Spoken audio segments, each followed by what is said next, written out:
What up, though? What up, though? Welcome to Capturing Convos. I am your host. Practice needed. Here today with me is my co-host, Young Fancy, a fancy clown.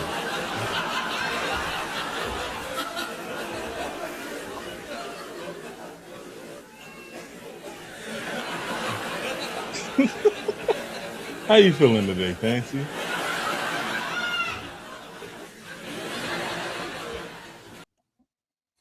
Feel good. How about you?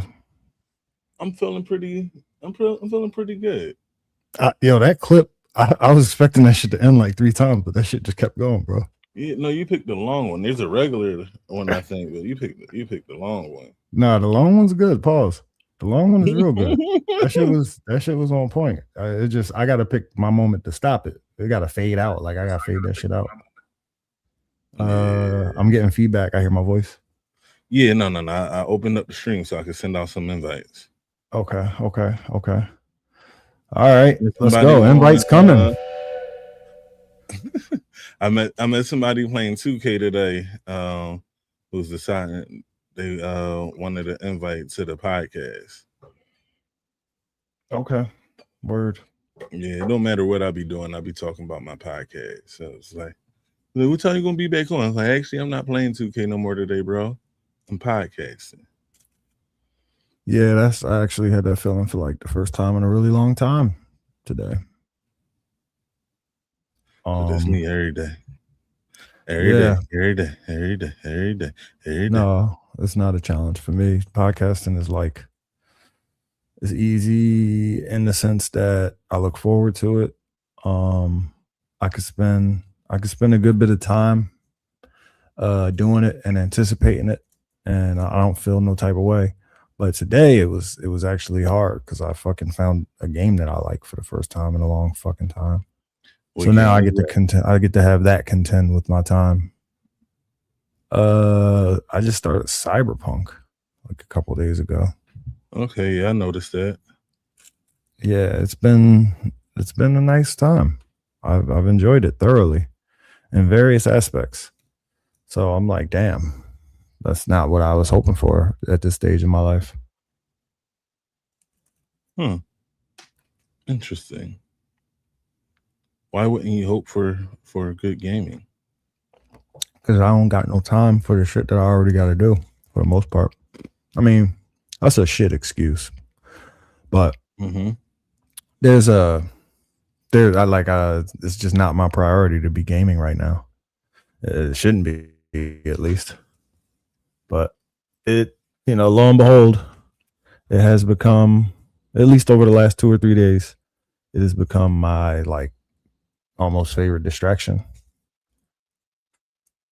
And we be needing that. No, not really. Not really.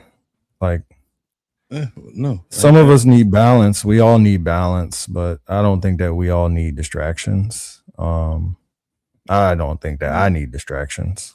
I think we all need distractions. It's just, what are you calling distracting is what really the question ends up being. But we definitely all need them distractions. Otherwise, it wouldn't be so prevalent. What? I don't know if you're using distractions correctly or prevalent. All right. Okay. So you're saying distractions are prevalent? Yeah. So you're saying because they're prevalent, you think we need them? Yeah. Well, I think poverty is prevalent. Yeah. Well, that's neither here nor there. I'm just saying there's a couple of different prevalent things I can probably name that I don't know if you're going to argue that we really need. Yeah, no, but I'm not going to argue with that we need that. I'm saying we need distractions. That's where my argument remains. I don't think we need distractions. I think we need balance. Like I said, I think what you're calling a distraction, which is like what a dude playing a game when he really like has goals that he's trying to achieve and like his time allocated in a real tight way. You think that's a need? I don't know if it's a need. I think it's like I think what you're trying to argue is, and you can tell me I'm wrong. I'm hoping you will. All work and no play makes Jack a dull boy. I think that's kind of the point that you're trying to argue. But I don't think that is distraction. I think It's not that's exactly that. I think that's being intentional It's about being more or balanced. less. Yeah, I mean, I guess being intentional about being balanced is. I feel like we're saying the same thing using different adjectives. Nah, so that's the thing. Like words have meaning, and Mm-hmm. even if we are ultimately like trying to share a similar perspective, we should still be able to parse out the meaning of the words that we use. Like, cause Yeah. you know, me and you we gonna talk again, and we gonna try to use these words again, and I won't like it would serve us well to know what they mean, or at least to agree on what they mean in this context, right? Absolutely. So like a distraction. I think if you got a mission and you got something taking your attention away from the mission, that's a distraction.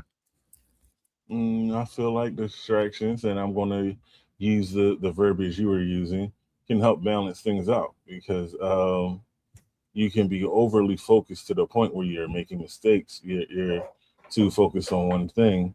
You need something to bring you back level, and whatever. I'm not saying that everything that brings you back level is a distraction, but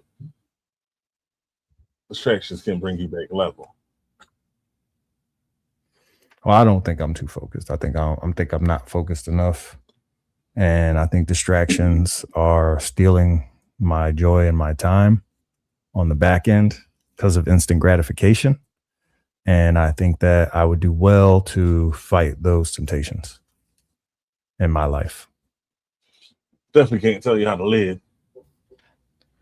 Right. I mean, if I'm a add in my life, then that pretty much kills any argument. Yeah. I can't tell you how to live at all.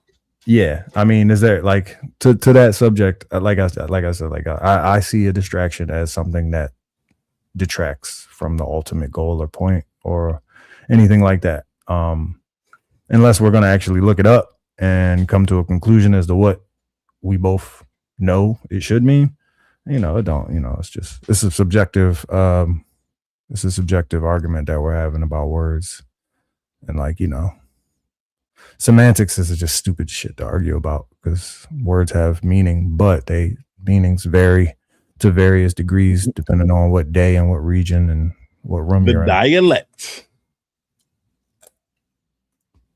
You better call collect if you wanted to mean what the book say. What did it say? Whatever the definition is. I don't know. Oh, nigga, you said that shit like you had some type of fucking clue as to what it said, nigga. Then it was gonna sip your cup with authority too. Like you fucking deserve it. I do. I earned this drink. No, you didn't. Hold on, I'm gonna look it up for the sake of the listeners. I'm not even gonna be selective either. I'm gonna read all of them. Noun. A thing that prevents someone from giving full attention to something else. Bam. We both said that. You said it with no negative connotation. I said it with all the negative connotation. But ultimately, we both said that, right? Mm-hmm. Am I tripping? Nope. That's accurate. Okay. 2, extreme agitation of the mind or emotions. Neither of us said that.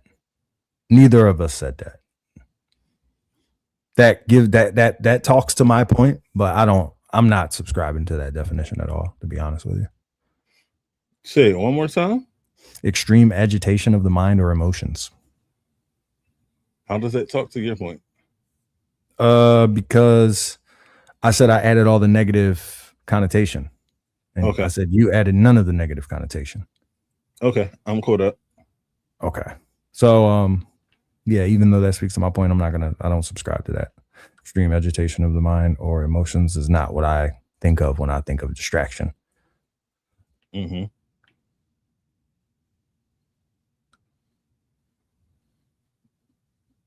That's it? That's all of them? Yeah, nigga. Oh, all right. My fault. You sending out invites too?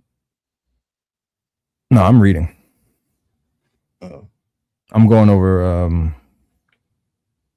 potential topics.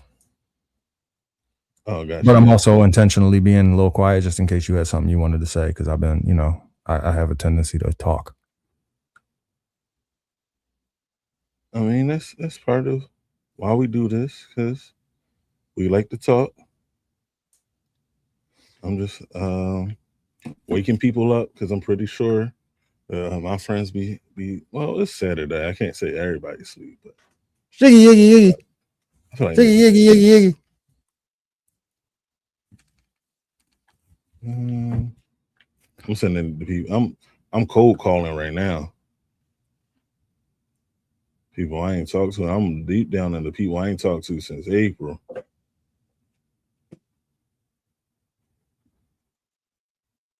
It's Saturday. You ain't got no job. You ain't got shit to do. You gonna get high I just want today. people to tune in. I'm hoping to see that number jump, since I'm literally sending it to people. But I wouldn't be surprised because I'm really cold calling. Gonna get you high today, Craig.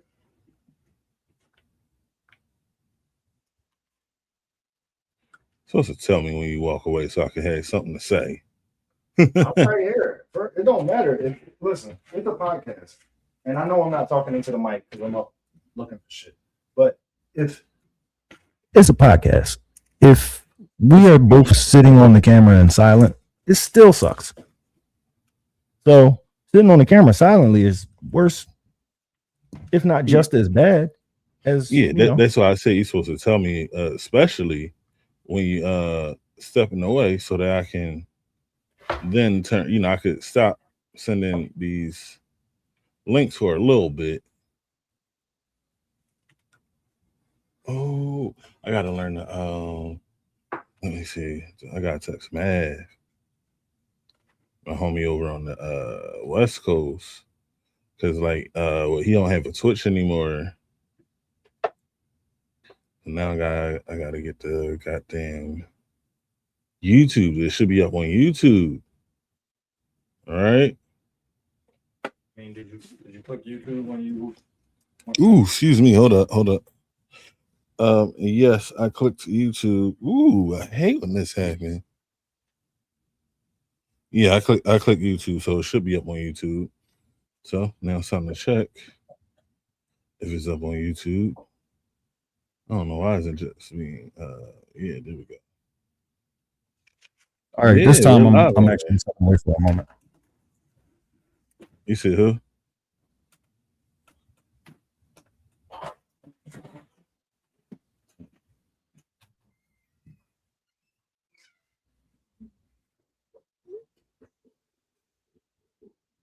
We good. We good. I done sent the ones I'm gonna send. Actually, I think I need to send them. I'm sure I need to send them.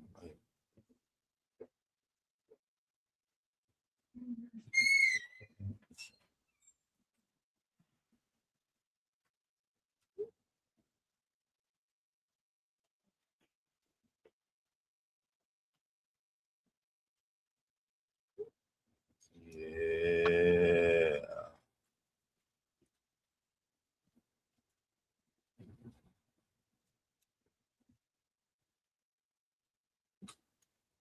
Back like a crack. So you do Wells? No. But I can be back like a crack. She say so. Why did Cook Crack leave? Where did he go? Probably the DARE program. If I had to come up with some reason. DARE ain't stop shit. I don't know. That shit was cool for us. Nigga gave me a keychain and a t-shirt. I was bought in. I was dignified. But I was redeemed. I was redeemed. Were you? Oh yeah. I ain't touched drugs since that day. My grandma preaching tomorrow. Oh yeah. 10. Yeah. That's fly. I wish my grandma was a preacher. Yeah, so I would have probably had more than DARE to depend on as a youth.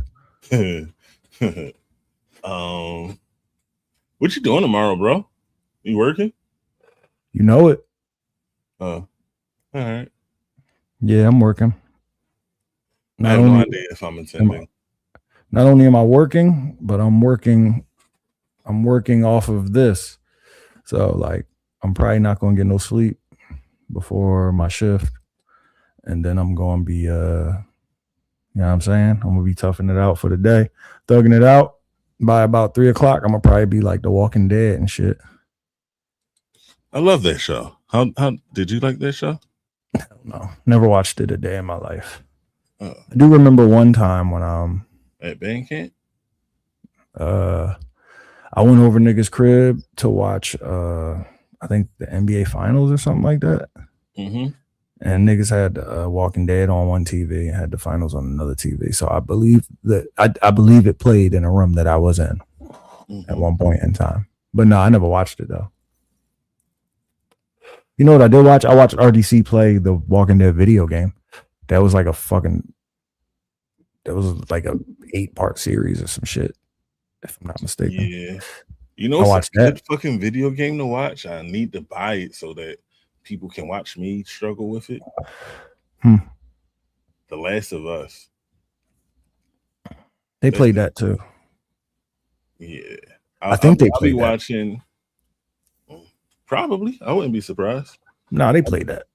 I've been seeing clips of people playing that, and it's like, except for it's like really skilled people who got over 1,000 hours in the game and shit, and just watching. I'm like, that shit looks so much fun. Yeah, I don't think I watched it, but is that like one of those like quick time type of games? Kind of how Walking Dead is? No, this is it's RPG. We're RPG. But is it like one of those? Is it that apocalyptic game with the nigga with the mask? No mask. Okay, it is apocalyptic. I'm thinking about Days. Remember that game? I'm not familiar. You talking about that game you had me playing? Hell no, I ain't never had you play no Days. I ain't play Days. I might have had you play DayZ. You calling it Days? It's DayZ. That's why I couldn't recognize it. Well, yeah, no, I ain't played it. I played DayZ. Oh, okay. I had you playing fucking goddamn, I forgot the name of it, but that shit is the same. It's literally the same game as Arc Raiders, but it's third person, and there's you're no a human. Fucking extraction in your game, and Arc Raiders is third person. No, there's no extraction. There's no you got to extract yourself. You got to extract yourself. That's what I'm saying. It's not my game. It's not my game. By the way, it's on. It's back on Game Pass. I can't remember what the fuck it's called though. But I don't want to play it, nigga. It's an amazing game. And then like, I'm horror games is okay, but like I don't know. I wasn't loving that horror game. It was like super intense. Nobody else was playing. It was just me, you, and like Rock. And it's not that we can't play a game. It's just we don't cover enough to get past like the third wave. That like by the time we get to the third wave, the thing is like there's stuff in Arc Raiders that you learned from like community. There's stuff in Arc Raiders that you learn from watching motherfuckers or encountering niggas in your travels. Like if you did not have any of that, if you literally just had to depend on your own ingenuity and the clues that you could find while playing the game yourself, yeah, nigga, it would be the same game. You would be out here running, scared of shit, not knowing what none of them fucking EMPs and none of that shit do, and you would be afraid to use any of them, and you would probably misuse them. Time out. And that's essentially what we dealt with when we was playing that. I missed like most of what you said. Okay. Where should I begin? Basically, like if you play Arc Raiders and then it just. Oh yeah, no, I was basically saying if you play Arc Raiders, that game is essentially the same game, and if you never if you never encountered people on your travels, or you never saw other people play that you never met, or you saw people in the open world running around doing their crazy ass things, then you would be just as clueless. And if you had to like depend on your own like ingenuity and resources and shit, like that game would be just as difficult, and you would be looking at all them fucking machines like, what the fuck do these things do? So one of the key differences with Arc Raiders and whatever Survivor game that we're trying to reference, can't remember. Mhm. Is the open world part. I don't have to stay put here. If we start getting overrun or something's happening, The other game is open world. You just don't have extraction. There's no underground fucking society.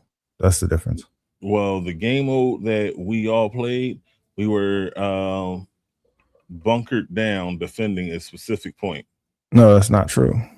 We went into a bunker. No, we start at this location, defend this person, and that's it. That's all we did. We talking about a different game, though. I don't know what you're talking about. It's I don't know, but it was a Survivor game, and the game mode you had me playing was basically a horde mode. You had to fix this gate. You could go up on like these walkways and whatnot, but you had to fix this gate and keep the horde off of this one person who's fixing something.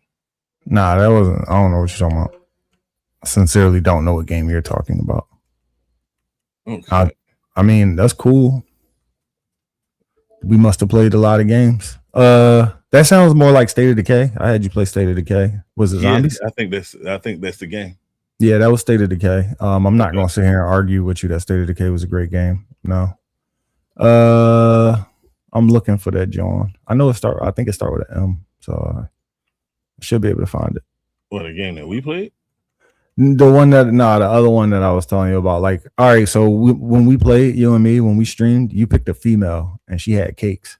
So I kept standing behind her, and you was like, "Yo, dog, what is you doing?" And I was like, "You picked the chick with the cakes." I'm looking at the cakes. You don't remember that game?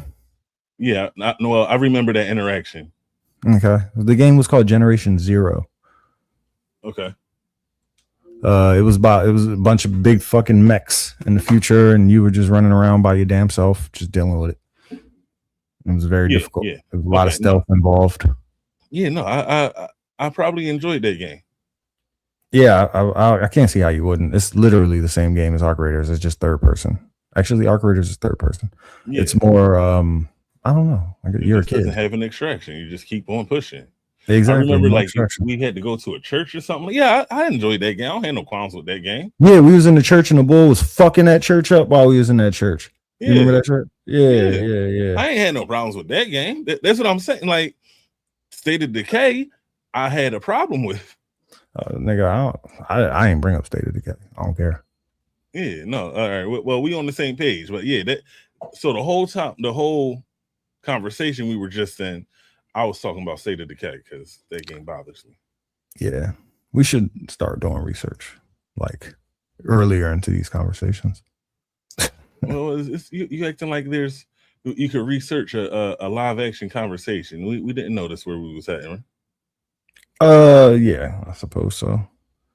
We talking about memories we had. We going to stop mid convo and try and find the stream, which I know. Well, no, it's not necessarily that. It's just more so like if I would have said Generation Zero earlier on, maybe that would have let you know that wasn't it. Or maybe, who knows? I don't know. There's no way of really telling, is there? Yeah. So I was gonna break down some PD Crack lyrics and shit. Okay, we can get to that. Nah. Oh, question. Not about to happen. That's fine. Question. Did you download the Gears of War beta? Do you care why it's not about to happen? I do, but I care more about the Gears of War beta. No, I did not download the Gears of War beta. Are you going to? I don't know. I was thinking about PD Crack. I haven't gotten a chance to really consider the Gears of War beta. I don't know anything about it. Never heard of it. This is the first time I've heard anything about it. Well, put it in your notes. All right, so I don't have to because your introduction was so fucking dramatic that I'm definitely not gonna forget it. I promise you that. Okay, well, why aren't we discussing PD Crack lyrics? Well, discussing PD Crack lyrics is one thing, but the reason we're not reading any PD Crack lyrics is because niggas don't got none. He's one of those artists that apparently motherfuckers don't be understanding what he be saying because he's super regional with his slang. And the songs aren't that popular. He's got like 37,000 listeners per month on Spotify. So Popularity yeah. is not a reason to not do it.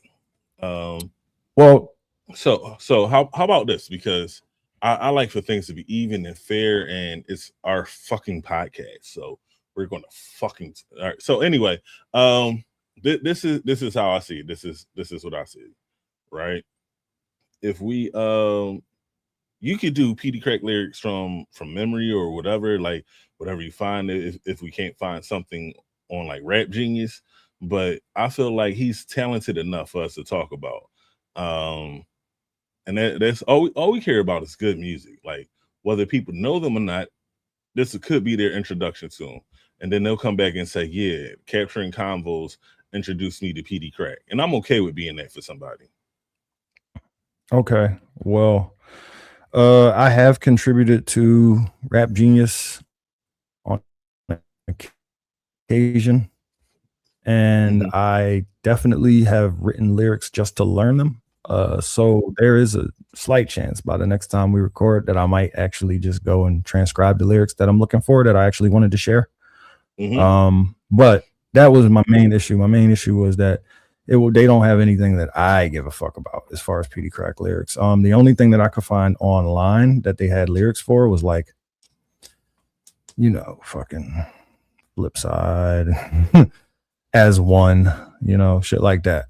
So Okay. I'm like, yeah, they don't got nothing from like the Crack Files or nothing like that. I was looking for a song called Good Life. So it looks like I'm gonna have to type those lyrics up myself. But that's cool. And then the funny thing about it was I was listening to the song and then Mhm. I was like, I see why niggas ain't do it. I see now because like I said, his slang is super regional. So in a lot of cases, you don't even know what he's saying unless you know what he's referring to. Right. Mhm. Like a nigga from fucking any other city is not going to, they not going to understand a lot of the shit he be saying. Like if he be like Fifth and Indy, they going to think he's talking about they going to mistranslate the lyrics to a Fifth and Henny and they not going to understand the line. You know what I'm saying? And That I've was a seen that bar. happen. That, I've that, seen that- that happen a lot. so, side note, that was a bar on the translation, what you did there. Yeah, word. But I've seen it happen. Not that exact example, but yeah. So I see why niggas don't do it because it's not easy. And then PD he be on his fast stop and go shit.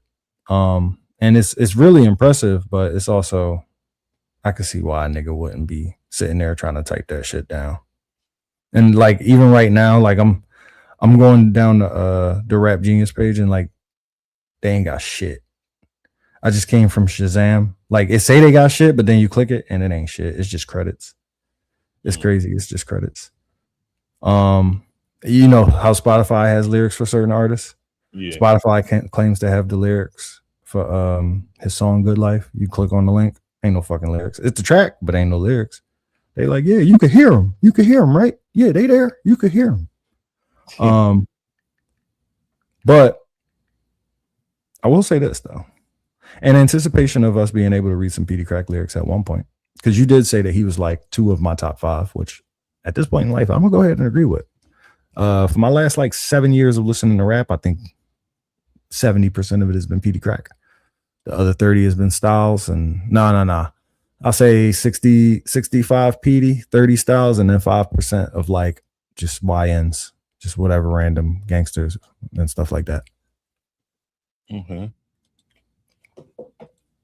But yeah, in anticipation of us reading some PD Crack lyrics, you mind if I read his bio on Spotify? Oh, be my guest. Okay. I want you to tell me how you feel about this bio.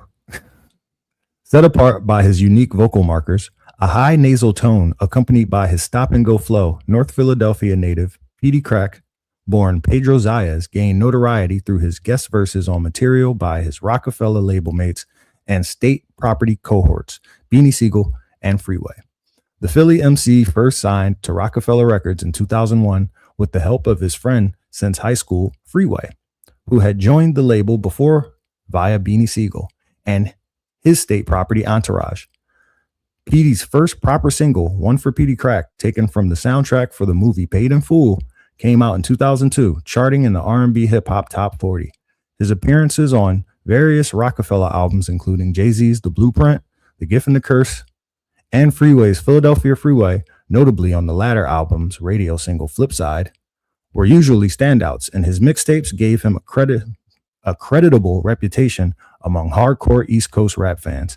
Faced with increasing exposure, the Philly rapper decided to modify his rap name to Petey Petey, which is crazy because it's back crack again. He went back to crack. He back like cook crack. You know what I'm saying? Anyway. Yeah. In 2005, two breakups greatly affected Petey's career. State Property dissolved and Rockefeller Records formally split into two, with Jay-Z remaining at Def Jam in one camp and Rockefeller co-founder Dame Dash taking the other camp to Universal under his Dame Dash Music Group. Refusing to side with Siegel, and hence Dame Dash, Petey was briefly a free agent until Jay-Z, who became president and CEO of Def Jam and maintained the Rockefeller brand at the label, signed him. Although Petey's debut album kept getting delayed, he released one single, Take Me Home, in 2006. I never fucking heard that song in my life, bro. But also joined The Roots as kind of an unofficial member. This shit's starting to sound like he wrote it. He wrote it himself, don't it? Isn't it? I don't know. It says not from what I know of Petey. kind of an unofficial member. No, he's a great writer. He said ever since he was a kid, he been great with them synonyms, verbs and adverbs. Nigga, give me them. Take a shot of Hitney mixed with a shot of adrenaline. You still on the whatchamacallit? Mm-hmm. Okay. I was giving you a moment. I try my best to give moments. Oh, you was playing with cameras. I ain't even peep, nigga. I wasn't looking. All right, I'm sorry. My apologies. You good? He regularly toured with The Roots throughout 2006 and 2007 and appeared on the group's studio album Game Theory 2006 and Rising Down 2007. Within this same time period, however, Petey was still at odds with the label over his album, flaring up more tensions between him and Def Jam head Jay-Z. Petey lashed out against the CEO/rapper in the press and leaked several Jay-Z diss tracks before he was finally let go from his contract in 2008. Petey then went on to strike a deal with internet-based label Amalgam Digital. What? I guess that's the name of it. Amalgam Digital. Mm-hmm. Internet-based. I thought they was describing it as an amalgam. Anyway, internet-based label Amalgam Digital and released Camel Face Hunting Season. The title, a not so subtle diss toward Jay-Z. Later in 2008. Okay, apparently they have the person who wrote this is credited as Cyril Corridor Rovey. Rovey Cyril Corridor. All right.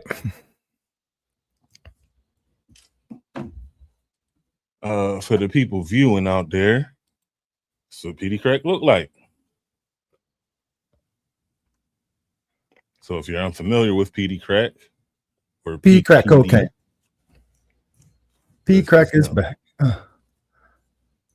Chad West on track. SP intact. I got to have it. Yeah. that song went crazy. That beat was crazy. Yeah. He said, se pone muy dice. It's getting kind of hectic. It's getting. That nigga is so good, yo. He's such a great musician. He's so creative. He's very creative. He is.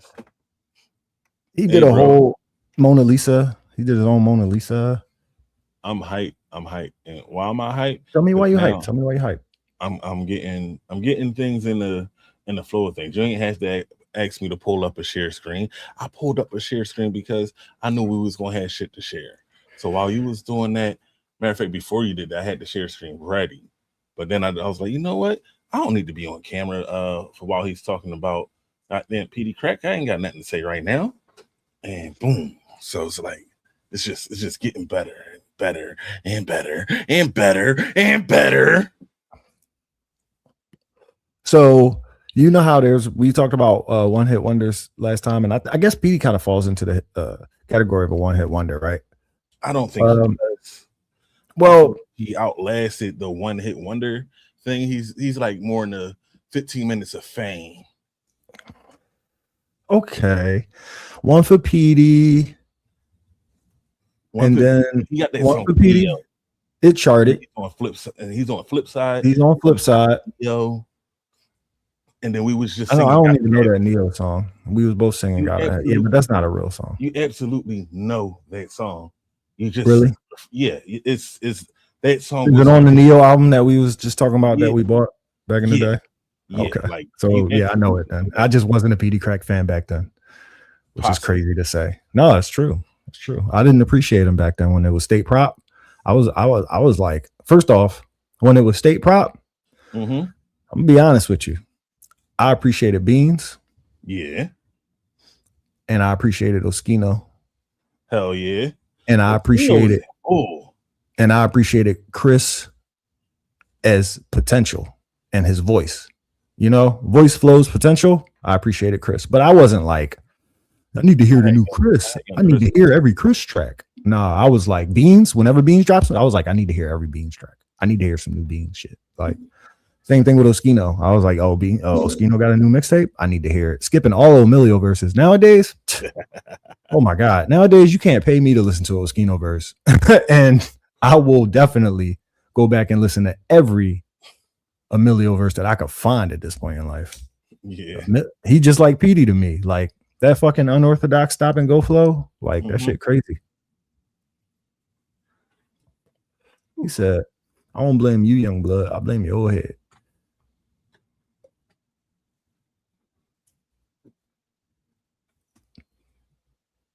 Yeah, gotta hydrate. Water's good for everybody. So yeah. I was gonna ask you though. You remember that song?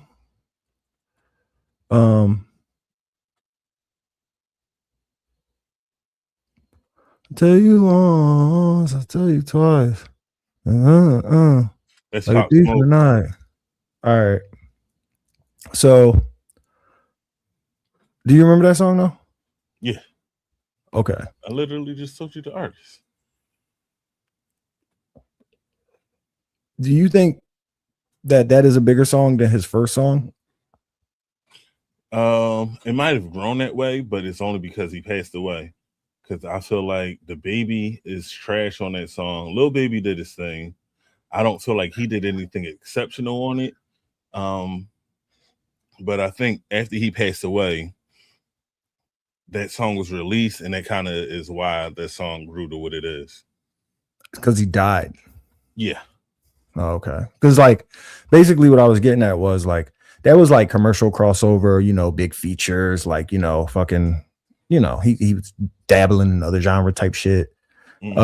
Versus the one that he probably did in the studio or in the crib with the homies. You know what I'm saying? Because that was the first John. Get me lit. I'm a thought. Get me lit. Like nigga, he was in the crib with that shit. Yeah. But I mean, arguably his song Woo is bigger. In that song, What You Know About Love. Well, you can't. I mean, if you want to argue, like I think saying arguably something is bigger is crazy because there's numbers to prove all of these things, and we are just, you know, talking just to talk. But I guess I was just conjecturing, like, do you like, for instance, let's switch gears, right? Let's go to, let's say, like, see, I was gonna say Michael Jackson, but I'll go with somebody who's way easier to track. I'm gonna go with Jay-Z, right? So go Jay-Z's first big hit, right? Hard Knock Life. Okay. Jay-Z's first big hit, Hard Knock Life, versus, now we can't say New York because New York was like a transcendent classic super type shit, you know what I'm saying? But like, let's say like versus another Jay-Z hit way later on in his career, like maybe Otis. I can't count Otis because Otis was like a collab that was on the I don't think Jay-Z is a good person to use for this. Why? The longer his career goes, the more fans he garnered. So it's like whether the song was big or not, his fan base grew. Well, that's the reason. That's actually why I see that as like a relevant example, because I guess I'm like looking at a nigga drops a song and then that shit blows all the way up, and it's an undeniable hit. Nobody even cares about that person. They just know that it's a huge song, right? And that's how that person gets propelled into some type of fame or whatever. Yeah. versus now is somebody we know, somebody who has a personality. We've been looking at this nigga do his thing, and now all of a sudden he making another John, and now we listening to it not off of the strength of the John, we listening to it off of the strength of him, and we really giving it a shot because of what he did in the past, and now we like, oh, okay, he might have did it again with this one, and Jay, like, I can honestly say, like, can you name anything off that Magna Carta album as far as like singles and shit? That's the one with take the clothes off my back. Oh, Holy Grail. Okay. But that don't count either because that's JT. Yeah. Well, what you got on there that's not? Because well, I mean, it's because he got a big fucking pop star singing the hook versus, So then most of the songs we could name in it on any album. As far as Hov? Yeah. He do features a lot, bro. He don't sing hooks. His hooks is trash. Like that's not his thing. He either got samples or a feature. Yeah, so I'm like, you want me to go find songs without hooks? I'm not giving myself a headache. He said find songs without hooks. No, find songs without fucking some type of fucking. No, you're not wrong though, because that was the reason that I said no, we not counting that Alicia Keys shit. We not counting that Kanye shit. The way you said the Alicia Keys on this, because it's transcendent. Yeah, like that's a classic. It's actually an anthem for the biggest city in the world, pretty much. So that's a little different. And that's understandable not to count that one, because like it's a standalone thing. It has nothing to do with him and everything to do with the region. Start spreading the news. I'm leaving today. I want to be a part of it. So. You don't remember that song? You ain't even gonna sing it.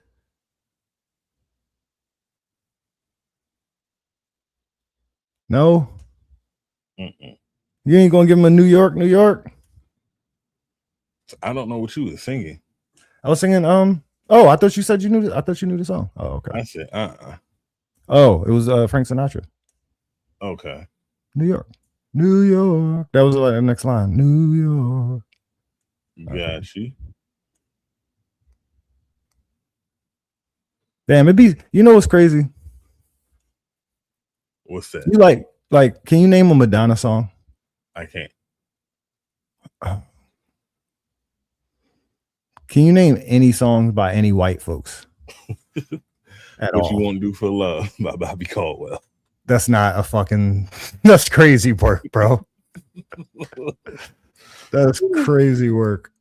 Listen, you asked for that. You literally set that up, whether you did that on purpose or not.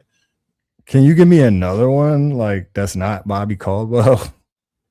Sarah Smile, Hall & Oates. Those is not white people, bro. It's like, nah. All right, I got you. This is not cool. Remember the other day we was talking about Bobby Caldwell though, and I was like, damn, there's another song he got. You ever heard that song he got called My Flame? I'm sure I've heard it. I don't remember. Ooh, my flame. It was actually the song that was sampled for fucking that Biggie song, Sky's the Limit. Okay. It's such a good fucking beat. And it's the same exact beat. It just flows. But yeah, you know that song, Sky's the Limit? That's my favorite Biggie song. Yeah. That's my favorite Biggie song. What's your favorite Biggie song? My favorite Biggie song. You gonna say Bone and Biggie? Huh? You gonna say Bone and Biggie? No. Pause. I mean, I guess over time it developed and it did wrong. That was my next guess because it's another feature. But, if we let me think, because I'm trying to think of the name.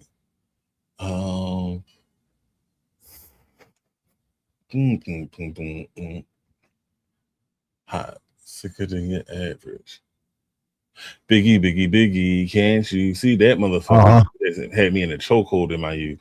Yeah. Come on. Yeah, that one. Yeah, that's a good song.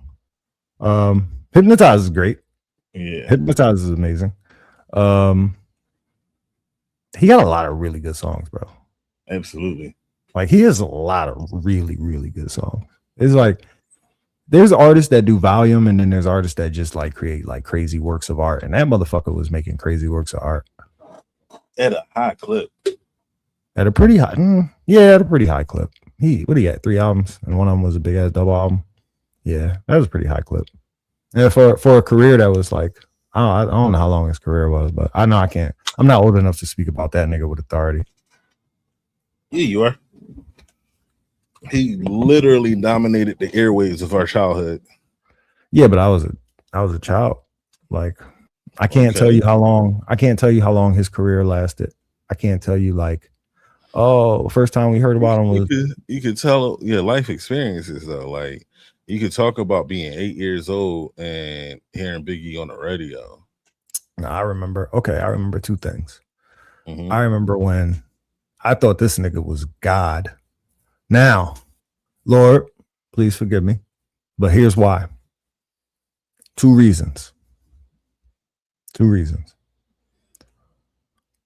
One reason, all about the Benjamins. The way the beat changed when this nigga get on it, bro. I was like, they did that shit on purpose just for him? He must be special. I was like, he must be real special, bro. Cause like 30 niggas spit, bro. Like 30 niggas spit, bro. And then he come on. And then he come on.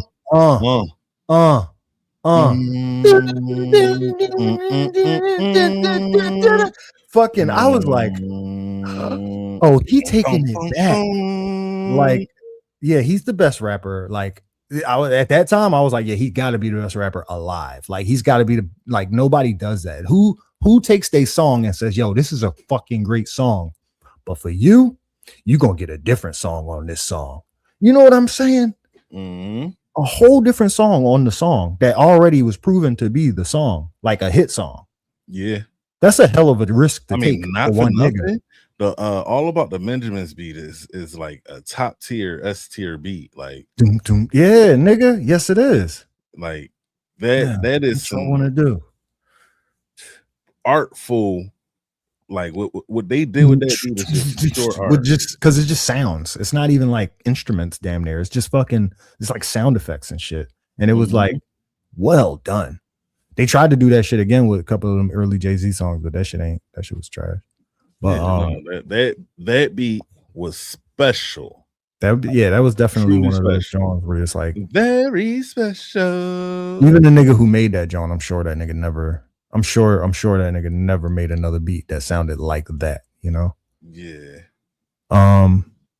If I had to guess, I would say D Dot though. But the other song shortly after that, I was like, yeah, this nigga's definitely God. At least of this rap shit. Like the way that they treat this nigga, they put him on a motherfucking pedestal. More Money, More Problems. They did the same shit. They did the same motherfucking shit. They took a hit song that we all loved. And then when this nigga got on it, oh my God. Yep, this nigga make it special. This nigga just made it special. Goddamn.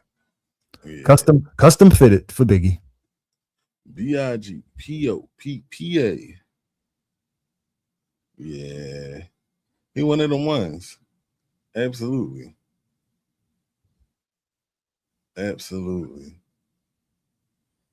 Yeah. So enough of that glazing.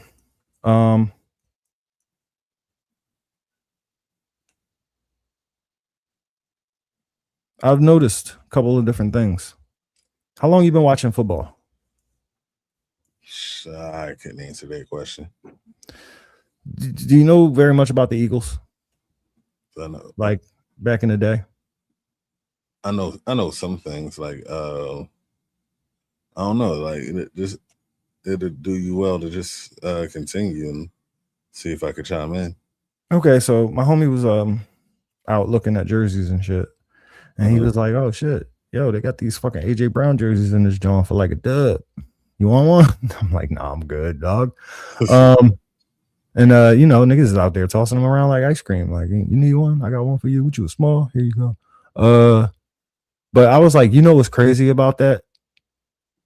Now that I'm looking at the fucking like $20 AJ Brown jerseys, you know what was crazy about that? It just reminded me, it took me back. Trauma, baby. Trauma. Carson Wentz jerseys, $20, bro. That number 11, man. I think that number 11 might have something on it, man. So I was actually going to take some time to look back on the Eagles and go, who was the last number 11? Because if it's 3 in a row, it's a curse. That's official. You know how that works. Right. He was number 10, Deshaun Jackson. No, D Jackson, definitely not that. No, I'm saying he was number 10 anyway. Oh, okay. No, I'm just saying he's definitely not, you know, he ain't infamous in such a way. Fucking number 5, number 70. Yeah. Or is he 70 or 77? T.O. Is T.O.? Yeah, what number is T.O.? 81. 81 on the Eagles? Word. Yes. Nice. Nigga, hey, listen, that's why I asked you what you know. Thank you. Let's see.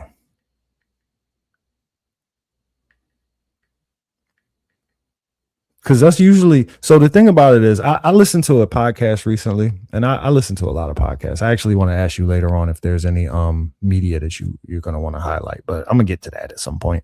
But I listened to a podcast recently. These niggas, oh my God, the way that people attack things is so creative at times. These niggas did an entire breakdown of the Eagles by roster number.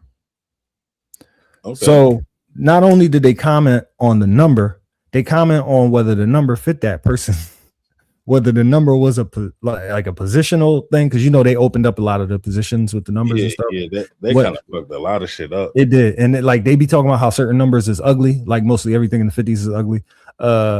And like they like, yeah, that shit just don't fit him. Like he ain't a 21. Like, you know what I'm saying? He more like a 23. Like he ain't a 21. I would love to engage in this. So they killed it. And then they went into the history of why that player actually chose that number. They went into the history of the player and the previous teams and the teams that they had that number since. Like, yeah, he had 6 in high school. He had 5 in college. He had now he got 5 again. Like that shit is fire. And they engaged in the team in that, like from that perspective, right? Yeah. So I listen to them niggas do that shit. And yeah, dog, like there's a lot of people with a lot of real good numbers, but I was thinking 11 was like, I was hoping, I was praying that like that infamy that Carson Wentz left us with would be fixed by AJ Brown. And we won another chip. And you know what happened? How fucking recent and crazy it is that these niggas both won chips and both didn't appreciate the chips they won. Yeah. Yeah. I mean, on the bright side, before Carson, niggas wasn't even using that number. That was not like a common Eagles number. No, that was what I was actually going to ask, which was I was going to be like, was that primarily a QB number? Like, is there any other position? Like, that's a kicker's number, isn't it? Or isn't that like a fucking long snapper number? It's a quarterback first. Long snappers is no. That's a quarterback first, and then some type of kicker / punter can use it. Before the rule change, so it was not available. No, a receiver can use that too. Oh, I mean, clearly now. No. Now. Always. Oh, they could always be what, over 10? Mm-hmm. Okay. They couldn't do the single numbers, but and remember, D-Jax was 10. And that was before the rule change. Okay, so they're only giving me Tommy Thompson and he played for 10 years for the Eagles. He led the Eagles to 3 straight NFL championships. This was before the Super Bowl. This was fucking 47 to 49. Niggas was a dynasty. Right? Yeah. So Tommy Thompson was that nigga. And then Norm Van Brocklin. He's a Hall of Fame quarterback. What did it say? Led the Eagles to the 1960 NFL championship by defeating the Packers. We didn't win that one. But yeah. Norm Van Brocklin, number 11. So two quarterbacks. Yeah. And it wasn't bad. Apparently, that's the only history. It's fucking number 11 in Philadelphia Eagles. Yeah, 4 motherfuckers, bro. That is not a high Philly number. I think. What was Big Dick Nick's number? 8? 9. 9. He threw me off with his nickname, but I am aware that you're not making that up. I mean, why would I make that up? I don't have the fucking privileged information it takes to make up such a thing. Somebody else dubbed them that shit. I just, it's me. Like for me, I'm a late sports fan, so it's hard for me to remember a lot of niggas' full names and shit. So I just say whatever it is that, Mm-hmm. But like, yeah, he was number 9. Word. What was your jersey numbers? 26 always? No, that was my bro jersey number. Before I was a starter, I was 62. When I became a starter, I was 82. They would not 82. Hell of a lot better than 62, I'll tell you that. Yeah. They would not give me 81 because that was the year T.O. was here. Damn. They was like, nah, not you. No, they wouldn't give anybody 81. That's stupid. That's really stupid. They don't want anybody thinking they're bigger than the team. So small, subtle stuff or whatever. But yeah, because T.O. was here in Philly, they was like, nah, nobody's getting 81. I think that's so stupid. Can I tell you a joke? No. Go ahead. I love the word nigga. Like, I really love the word nigga. It's like one of my favorite words. Because niggas are me. I wake up every morning and I say nigga 10 times in the mirror. Nigga. Keeps my teeth white. Nigga. Thank you for the fucking ad libs, because that right there, that sells it. And I was about to do it, but I was gonna do it after. Nigga. Dog, I told that joke. First off, that's a Paul Mooney joke, right? Yeah. For like the first time I heard the joke, I just thought it was the nigga. That shit was fucking funny. But I was in like 8th grade or 9th grade, I think. And I completely missed the part. It took me years to get that part. I completely missed the part about where he said it keeps my teeth white. And that shit, like the levels of humor of like that shit gives, like, first off, it's like, do white people think that it keeps them white to disrespect blacks? Yeah, I think so. I think so. You get what I'm saying? Not all. You get, but yeah, I think that like some people feel that putting you down raises them higher, or making you darker makes them brighter, type shit, which is crazy. And I was like, damn, Paul, that's why you be writing for these niggas. Anyway, I told a kid that joke in my school in 9th grade that like this boy was like the class clown.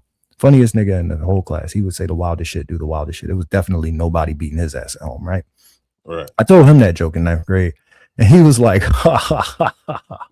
And I was like, that's how he be laughing and shit sometimes. But I thought he was just like, playing with me and shit, right? This nigga told me that joke back during graduation and was like, yo, you told me this joke. And I was like, that's crazy. That shit really stuck with you like that? He was like, oh my God. I mean, I say that shit to make myself laugh, like when I'm by myself. So, yo, bro, say somebody from depression in high school and didn't even know it. Dog, God is good. Paul Mooney, shout out to that guy, because there's never been any other thing that he did that was funny to me. Negro Damas was funny.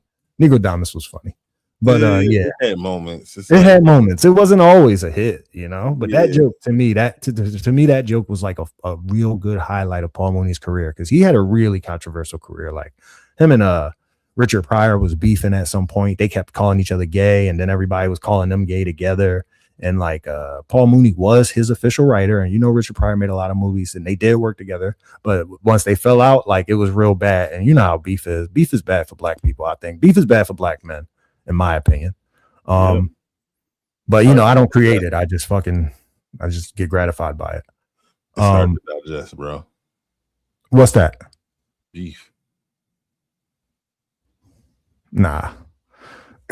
Next time. It's Yeah. not that funny. I'm just saying it's not that funny, man. It's just like fuck. Pork is harder. But we're not talking about pork. You bringing up beef is hard to digest. Okay, well said. Goddamn shit. All right, but yeah, it's not good. It's not good for black folks for niggas to be beefing.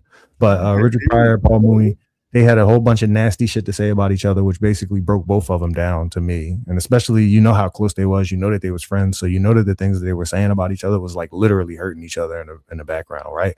So I don't like that shit. But with that said, how you feel about the word nigga, bro? Because I was saying nigga all crazy to this girl earlier, and she was like, I was explaining to her about how my Chinese nigga be saying nigga, and she was like, around you, in front of you? And I was like, in front of me exclusively, mainly.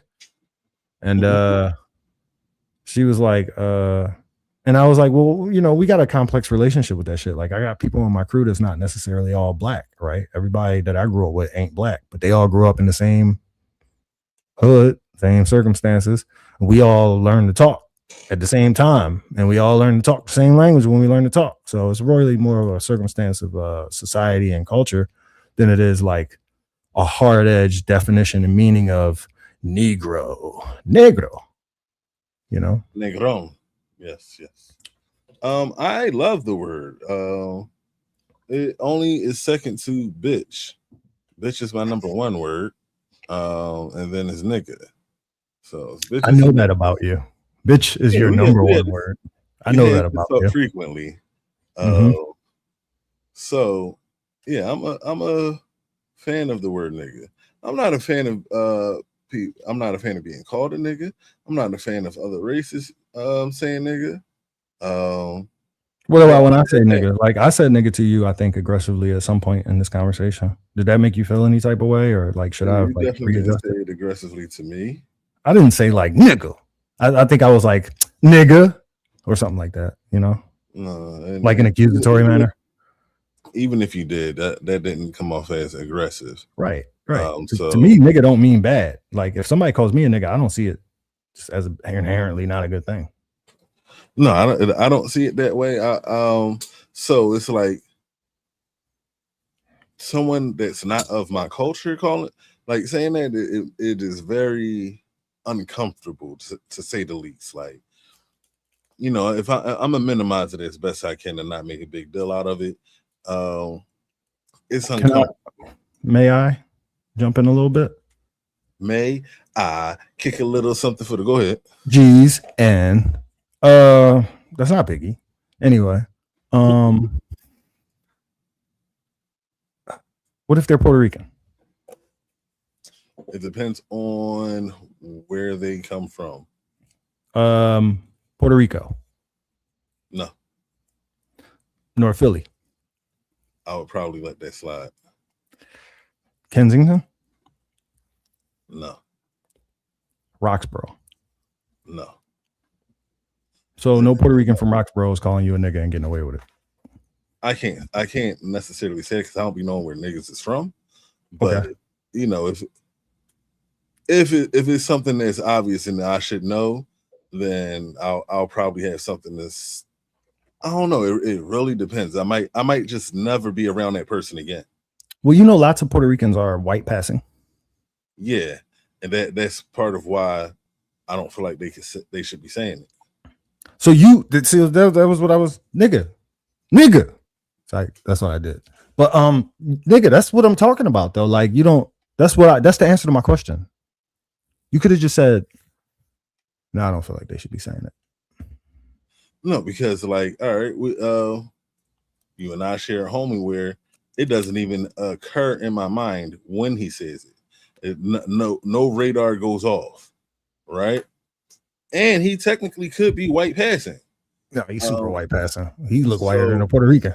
yeah, so it's like that's what I'm saying. It's like it is specific. It's like because I know more of his background, which makes it more acceptable You know to his me. character. You know his character. Yeah. I wouldn't say I don't know if you do know his background. You know, No, I don't fully know his background. right? But I think you know his character. Though. Of where he comes from. I don't know where he comes from. I know of. Hey, look, he come from Roxborough, so you know you don't know where he come from. And I was trying to get you to walk into that shit. Oh yeah, no, not necessarily. I'm not talking about locationally. I'm talking about life. You know, yeah. Okay, yeah. You know, like not location. I don't know where. I'm still confused where you come from sometimes. Yeah, no, I'll tell you my whole story if you want to hear it. Well, you've told me several times, and I was like, yeah, it's just too much. It's I'm like nigga, is this nigga from Roofies or I'm confused where I come from a lot of the times. Yeah. I remember one time I got in an Uber and the dude was like, "Oh, that's an interesting accent. Where's that from?" I was like, "I'm from here. This is fabricated. I made all this shit up." That is gold. That is gold. So, as far as using the word nigga, I don't know if you not. I don't know. I'm not trying to give nobody a guideline as to how not to tick me off, because if you shouldn't be saying it, you shouldn't be saying it. And I'm not trying to give nobody like no sneak pass where I'm like, oh, let's see if I can get past it, because I'm gonna be around people. They may have seen this episode or heard this episode. There is no safe zone for you. If I get offended, I get offended, and I'm gonna respond offendedly. Okay. Well, I was speaking to a young lady, right? And she was telling me that she was at odds with the word. But before she told me that, I thought she was just at odds with other cultures.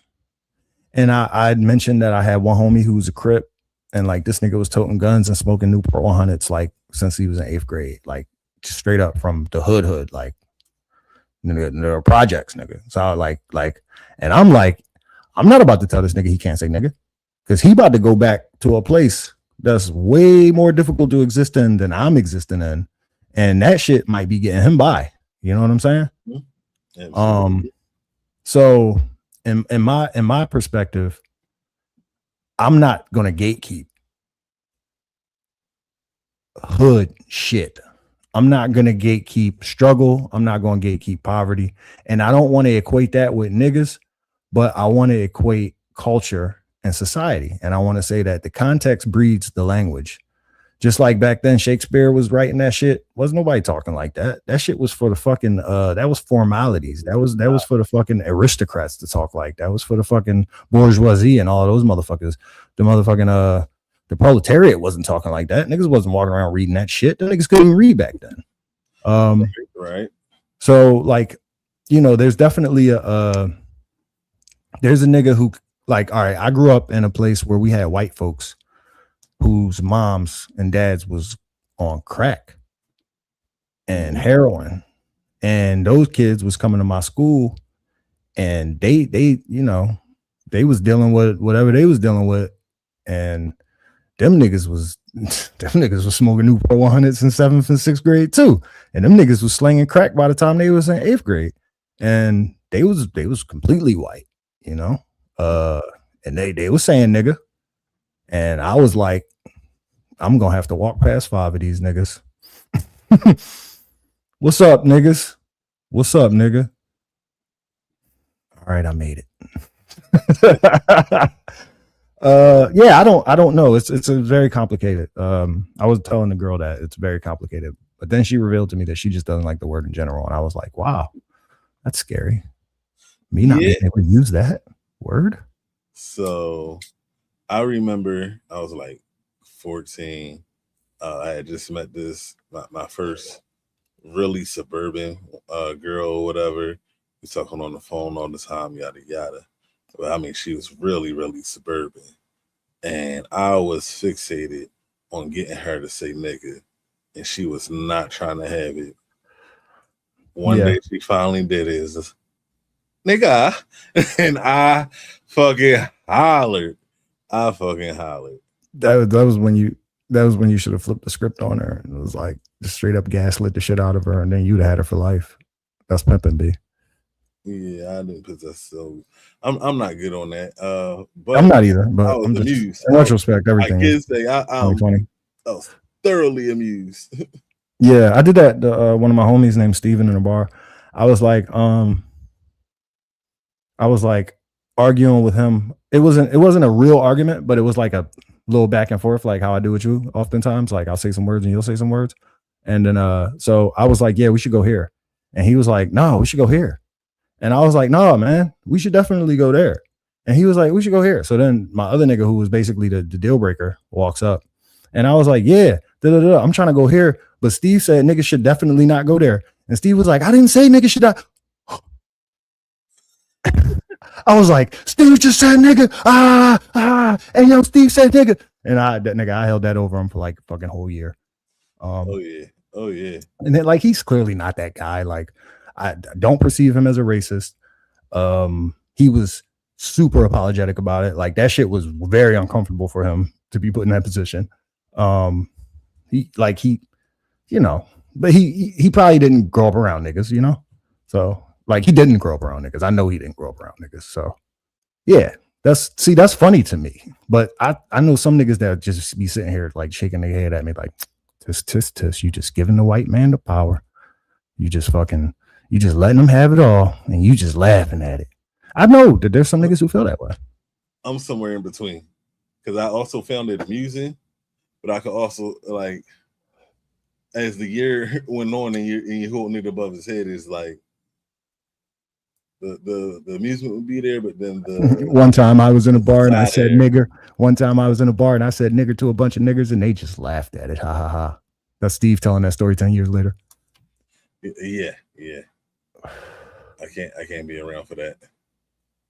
Sweat fire out of it.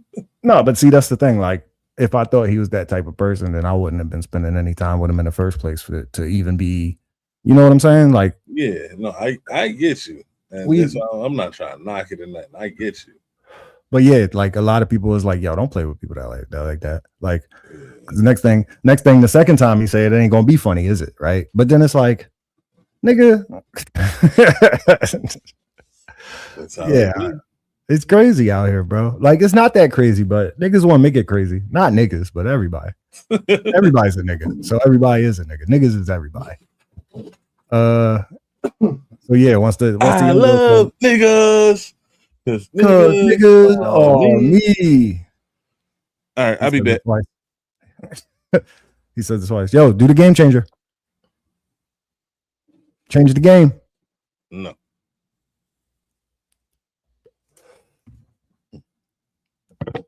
I guess I'll just expound more on that subject. So I explained to her that me and my homies, we all grew up together and we all pretty much hopped off the porch. We ain't hop off the porch. I'm still on the porch, but we all grew up on similar porches and we all pretty much learned to speak the same way we all learn to speak.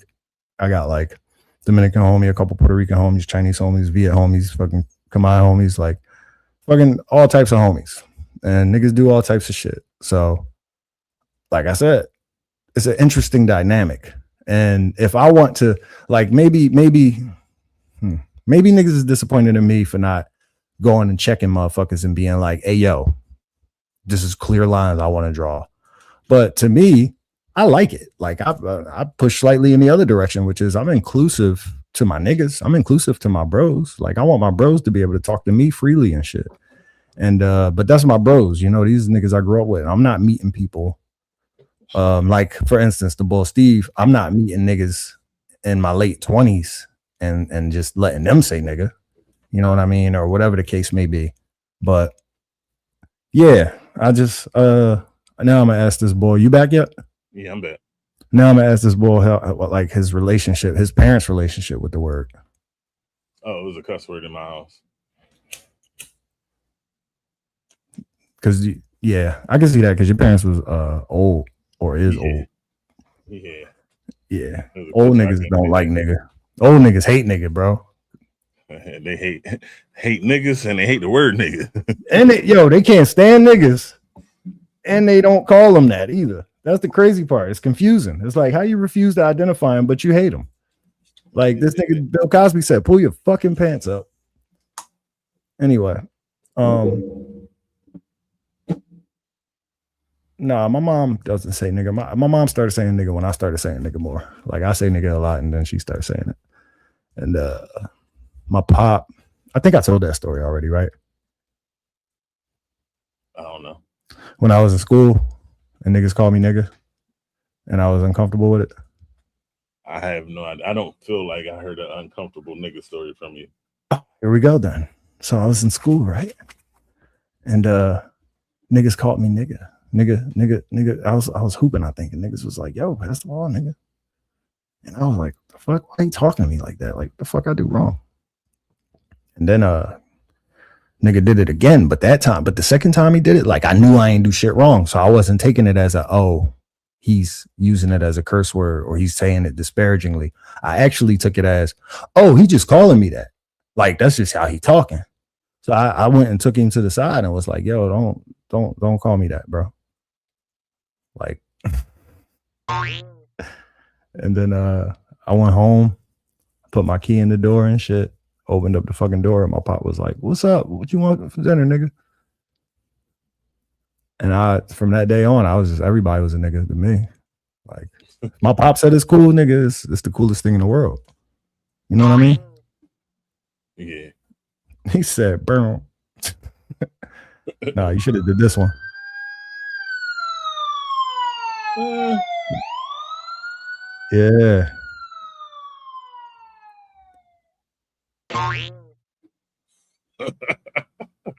Yeah. I like that one. Yeah. So, my mom, like I said, she ain't start using it until I start really using it. But she say every other curse word, like she say every other like real bad word, like one time I was talking to her on speaker and shit, and she was just like, I can't even say it, so I'm gonna move on. I can't even say it. I don't think I can say it on Twitch, so I'm gonna move on. Did you have anything that you wanted to touch on particularly? Demon Slayer's coming out with a movie soon, and I still haven't seen Spider-Man. So what happened? Depending on how my week go, I think I'm gonna take my son to see Spider-Man because he's a big Spider-Man fan, and I rewatched the last Demon Slayer movie. So if y'all haven't seen Infinity Castle, it's a pretty good movie, and I think y'all should see it. Also, I didn't watch any Bleach this week. I'm sorry, y'all, but if you're going to go on this journey with me, I'll start watching it. I'll make sure to get 5 episodes in throughout the week. If y'all actually going to watch it with me, if not, then y'all let me down. So I'm excited for this Demon Slayer movie. It reminds me of the person I met down at DreamCon because she dressed as Akaza, and it was fire. Like her cosplay was fire. I still haven't posted that picture. I will be soon. Make sure you you're following Capturing Convos. Make sure you also follow Practice Needed and whatnot. Because like I could use the follows. I like y'all a little bit. So yeah. That's what was on my mind. I'm gonna try act like a pimp now. Pimp? No, I'm no pimp. I'm a humble mage. Yo, so are you ready to step up? No. Why? Stepping up requires more work. Well, I mean, don't you want to get better? Maybe, but I'm not ready to step up. So how you gonna get better? By practicing. Okay. When you practice, what's the ultimate goal of that? Is it for you to one day maybe step up? It's to be needed. No. Sure, yeah. So Are you pro stepchild or anti stepchild? Indifferent. I mean, if you got You got kids, stepkids? I'm single, sir.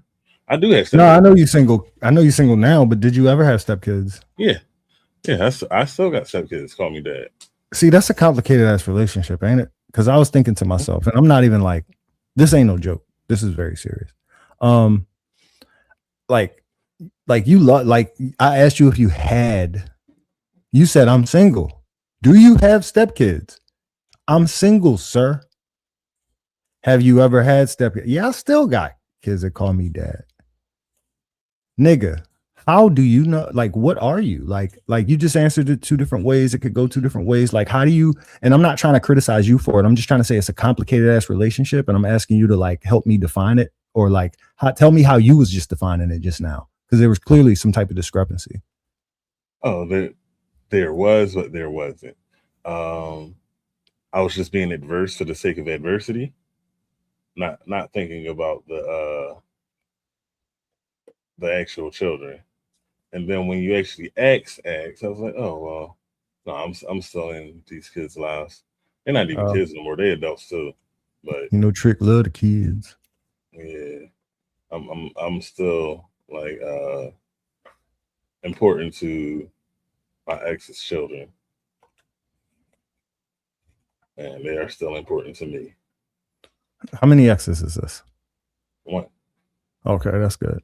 Well, I don't know. Maybe if it was 7, would that be worse? I don't know. Well, it'll be indifferent. It's like because like the kids ain't do nothing.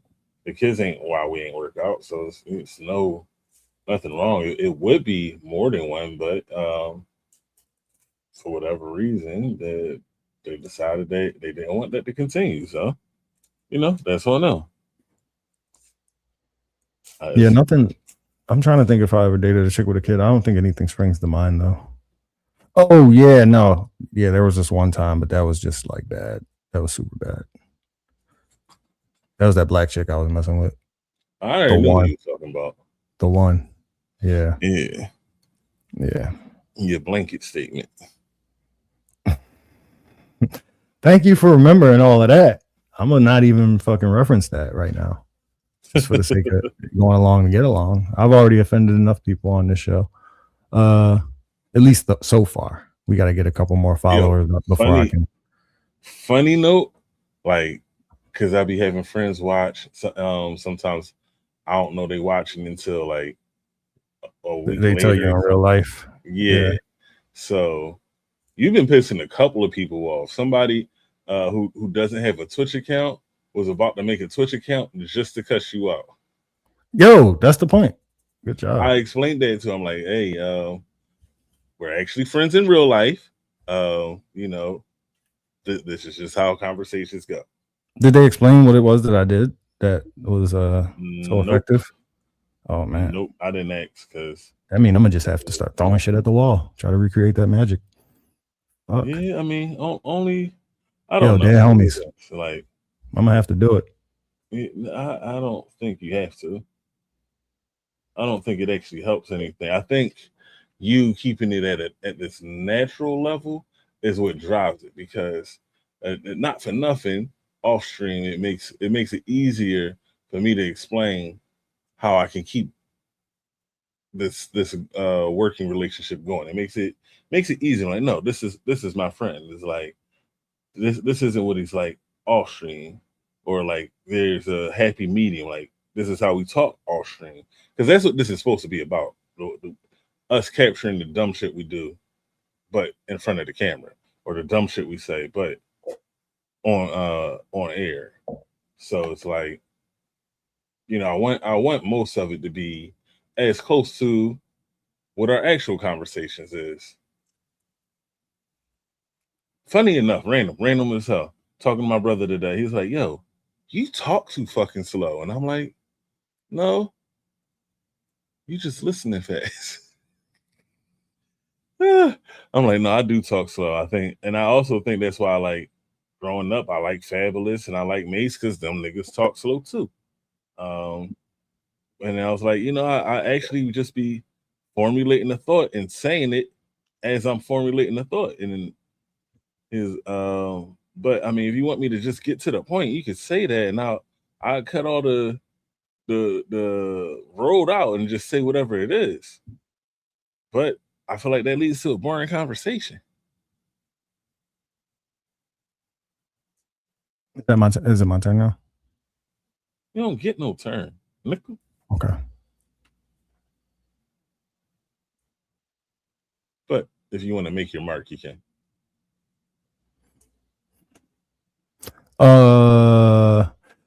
Way back. You was like, shit, people don't like. That's that shit they don't like. And I was like, that's cool. I'm cool with that. But let me see. I actually had another response to that. I think my response was basically, you should have told him. Or no. I'm gonna tell him because it's my job, right? If y'all don't like the shit that I say, if y'all have an issue with what I'm saying, tell this nigga to talk more and I'll talk less. There you go. There's our compromise. And then the other part where you're like fucking and the other part where you're like fucking your bro, and all that, this stuff, and that's all. Listen, man. Here's what it really comes down to me, bro. To me. Capturing combos, recreating the same magic that we have when me and you just talking on the phone. Bro, when I'm talking to you on the phone, nigga, I'm way more flagrant. And then on top of that, and you have to attest to that. And then on top of that, nigga, I still do the same shit, which is I still come up with fucking lists. I still fucking float random ass ideas and would you rathers with you. And I still pretty much pick your brain about subjects about like being how you was raised and like upbringing and your cultural norms and mores and understandings of how the world and society are supposed to work. I do that shit when we're on the phone. So I think what I do here is basically doing that intentionally or doing that with something written down just in case we run out of shit or just in case we get quiet for too long. Yes, that's mostly correct. The part I'm referencing is like the being a purposeful antagonist is what I'm referencing. That's just me, man. That's me. It is, but it's not. It's you because yes, that's you, but you're not a purposeful antagonist to me. No, not to you. Yeah, no, not to you. I'm engaging with you. Yeah, so that's the point I'm making. This. Yeah. That's the part. I just got canceled. I just got canceled by well, I just told you about that like fucking what, like 2 months ago. I just got canceled by one of my really good friends for a long time. Yeah. For something that I kind of refused to stop saying. So I mean, yeah, that is actually who I am, and I'm not trying to like prove anything. I'm just more so kind of say like, unless you motherfuckers is going like take my job or like take my life or some shit, then I'm gonna keep saying what I say. Yeah, that's what I'm saying. The actual message is missing right now. Because I'm not trying to change. It's not something. No, not you. I'm not talking about you. Like right. You are not trying to change. Me relaying the message is what I'm saying. I'm relaying the message. We could have gone to our entire lives without me actually saying that, and it wouldn't have changed anything. So, because I relay the message, I'm also standing. I'm standing with whatever I'm saying, but also standing behind. I'm not trying to change. I'll let you be as free as you want. Bet. But like, I'm also not trying to just exercise freedom to be flagrant. Like there's actually a point to most of this stuff. And if anybody ever asks me to explain it, I'll do it. I'll willingly do it.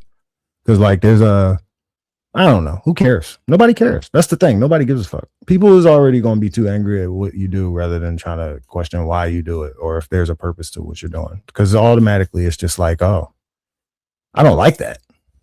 I don't like that you do that. So you need to stop doing it. It's not necessarily, oh, I don't like that he does that. I need to figure out why the fuck he's doing it. Or I need to express to him that is not and maybe see if there's like a reason, I mean, people, to me, I feel like people could be met where they stand. Like if Yeah. you meet a nigga who a crackhead and you don't smoke crack, but you like, damn, I want to talk to him. All right, well, fucking, you gonna have to eventually go meet him. You know, you got to meet him where he at. He can't stop smoking crack just to talk to you. So Yeah. that level of care is admirable. It adds respect onto you being an antagonist, because it's like, not for nothing, I don't never ask why. I just either decide if I want to participate or not participate. Right. And I think that's easy.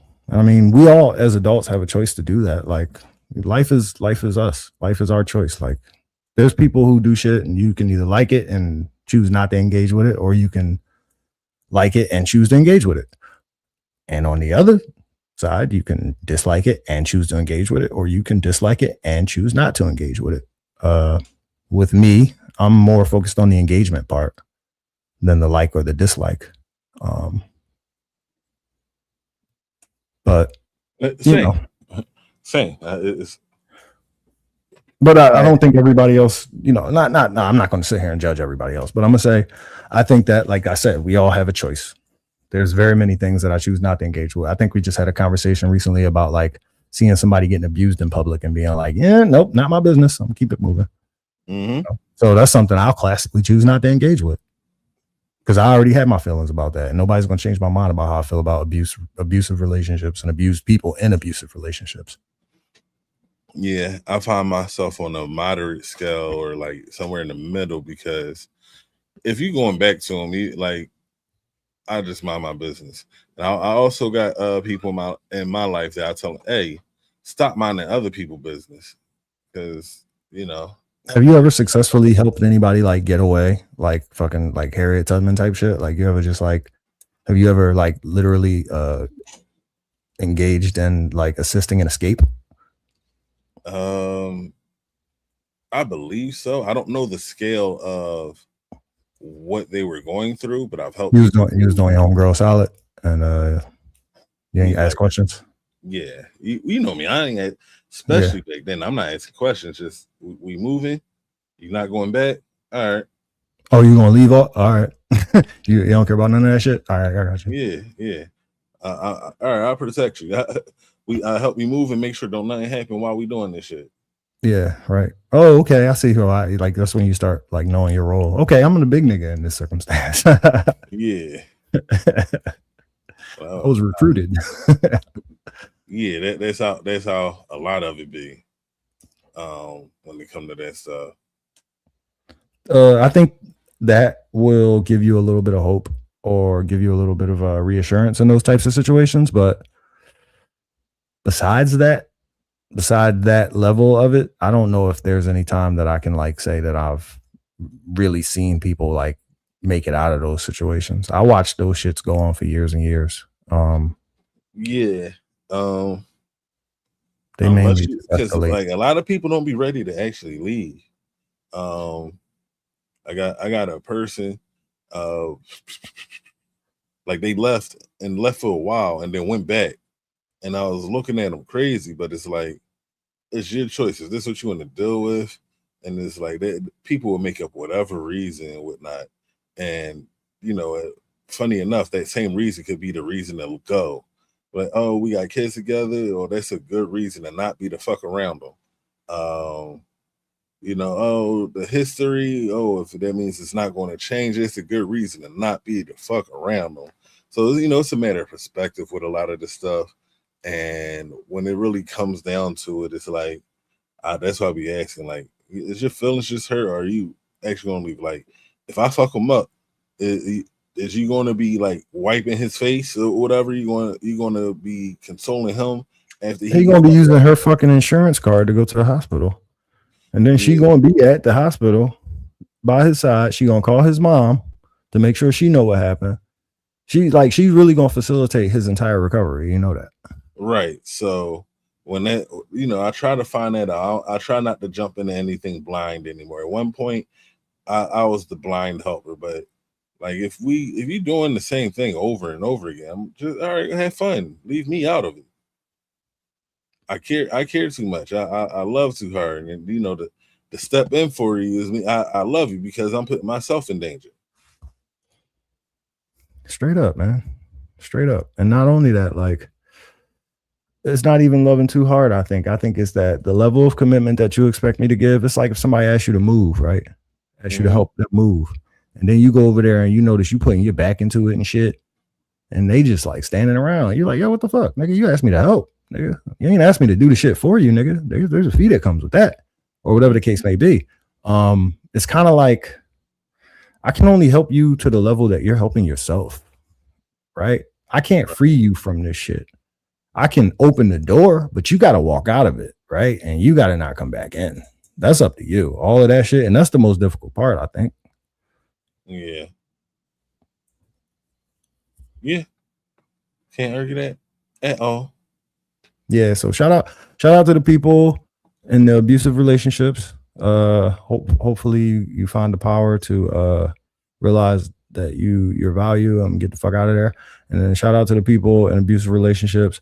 Hopefully realize that you can't keep treating people like this and shit can't go on forever. Shout out to the people who know people in abusive relationships. Don't let this shit stress you out too much. Don't take too much responsibility for things that you cannot control. And shout out to the people who know people in abusive relationships. It's not your fault. If you had to go, you had to go. Yeah. I think I hit as many constituencies as I could.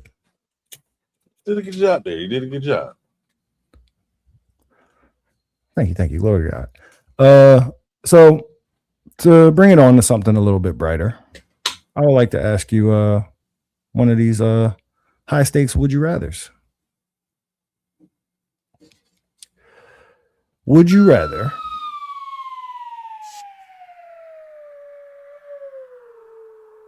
the sound of you coming out of the plane, right? You gotta put a splash after that. And then a whole lot of water struggle. I don't know what water struggle sound like, but I know it got a particular sound. Okay.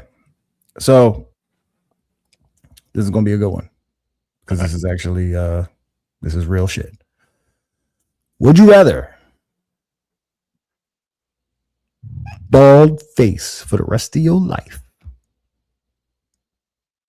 or cut your dreads? You said bald face? Mm-hmm. Bald face. So, you know, facial hair. You got to cut your beard and you got to cut your mustache, or you got to cut your dreads. Both until and for the foreseeable future. I'd rather die. Just kill me now. Like, wow, that is some high stakes. Like, maybe the realest shit I ever said. Because, like, not for nothing, I know the listeners can't see, but the viewers can. I like my beard. My beard is a part of who I am. And your locks? My locks are a part of who I am. Same statement applies. All his logos. On some shit, like when I left Wawa, because I couldn't have a beard at Wawa, and that was around the time I started my locks. So it's like, what are you asking me? Like, and it's like, it's one thing that, like, I've cut my beard, but I immediately let it grow back. So it's like, he's talking about repeated cutting, and it's just like, what? I'm saying bald face too. I'm talking low. I'm talking no shadow. I'm talking about no mustache, like no stash, no shadow. Feel your face, like, yeah. I'm talking about you trying to look 17 and you 37. Like, so you need to stay away from the high school. All right, so choice-wise being, it would probably have to, the locks would probably have to go, because I couldn't deal with the pedo face. I couldn't deal with that. No pedo face for you? Yeah, I couldn't imagine this. That nigga said, I'm about to get the side parts like Jodeci. I'm about to get creative with it. I'm about to start. Yeah. I'm about to do a shag like the niggas in Dallas, like Yellow Beezy and them. I'm about to do all types of random shit to keep it a bean as long as I got some hair on my face. That's what he said. Yeah, I'm thinking about it, like, and it's not that I look crazy without my facial hair, but maybe I do. I don't know. Like, I don't. Like, when the last time you seen you? It's like I feel crazy without it, so I think I gotta keep the facial hair. That's wild too, because you put mad years into them locks, bro. Them locks is fucking older than some people I know. Yeah, absolutely. That's what I'm thinking, like, because I could cut it for a week, I could cut it for a month, but for the foreseeable future, it's crazy. Yeah, like you just gotta adapt that fucking identity, like niggas gonna be like, so you preach or It's like you must sell oils. You must sell incense. I cut my oil. locks, and then I could grow braids or something, like grow my hair out for braids. You know, I could do something else with my beard just sit the way it is, and it gets combed out.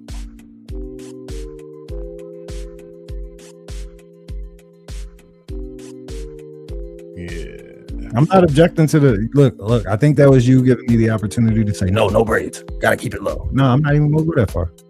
You can get some braids. You can get some cornrows. I was just thinking. No plaits, though. You can't get no plaits. You do all of that shit.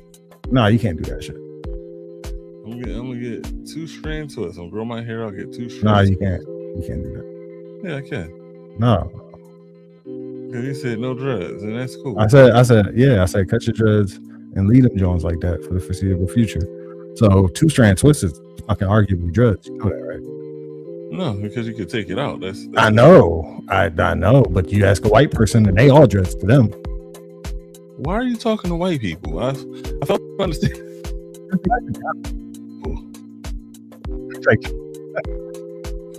Talking to white people about Black matters. No, they'd be like, yo, I love your dreads. And I definitely had fucking twists at the time. And now I got dreads and they're like, I love your braids. And I'm like, y'all niggas just need to stop. Yeah, I think they just trying to see how much they can fuck with you. Yeah, maybe. I could see that. At that point, I'm gonna just get upset with them. Like, leave me alone. Like, sometimes when it's like the Bible say, if your brother hurts you, you consider where it comes from. That ain't my brother. Okay. That's where we start, right? Yeah. But yeah, if I'll translate it to myself then. If somebody hurts you, consider where it's coming from, right? Consider what their intentions are. Not judge their intentions, because you can't really, but just try to consider, like, was they really doing that shit to hurt you, or was they trying to be ignorant, or was they trying to be disarming, or was they trying to fucking build a bridge, or was they trying to fucking find some type of common ground? Were they trying to make you feel better about your situation? Were they trying to make you smile? Who knows? They're just curious. They were curious? They were just curious. They were, I was going to say they were Negro curious? Yeah. There's a lot of folks like that, Black curious folks. Yeah. Yeah, they don't want the struggle. They just want they want the info. They don't want the experience. Yeah. Yeah, I mean, that's life, though. That's how I feel about gang culture. That's a fact, though. No, that's actually that's real. I can't even dismiss that or like downplay that at all. I mean, you think it's unfair for me to want to know a whole bunch of shit about that shit without participating? I know they do, probably. I don't think it's unfair. Not all of them, but some. It's like I guess it just depends on what level of stuff you're able to obtain while not being in the culture. Because it's like, it's some stuff, and it's up to them to keep that shit sacred, that I do feel like it just shouldn't be common knowledge. I don't think that regular people should be able to look online and figure out how to make their finger say blood while doing these signs or whatever. It's like, you know, it's different. Yeah, I'm definitely not one of them kids. Like I can read them shits, but I don't know how to write them shits. I'm talking like they do some shit like this. Stop, nigga. Stop. You don't even know what you're throwing up.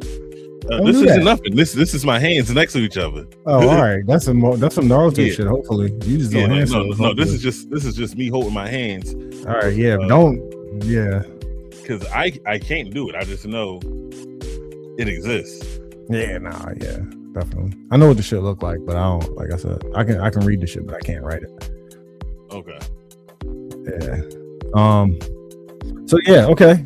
You went full on with the facial hair. You were like, fuck that. I need that.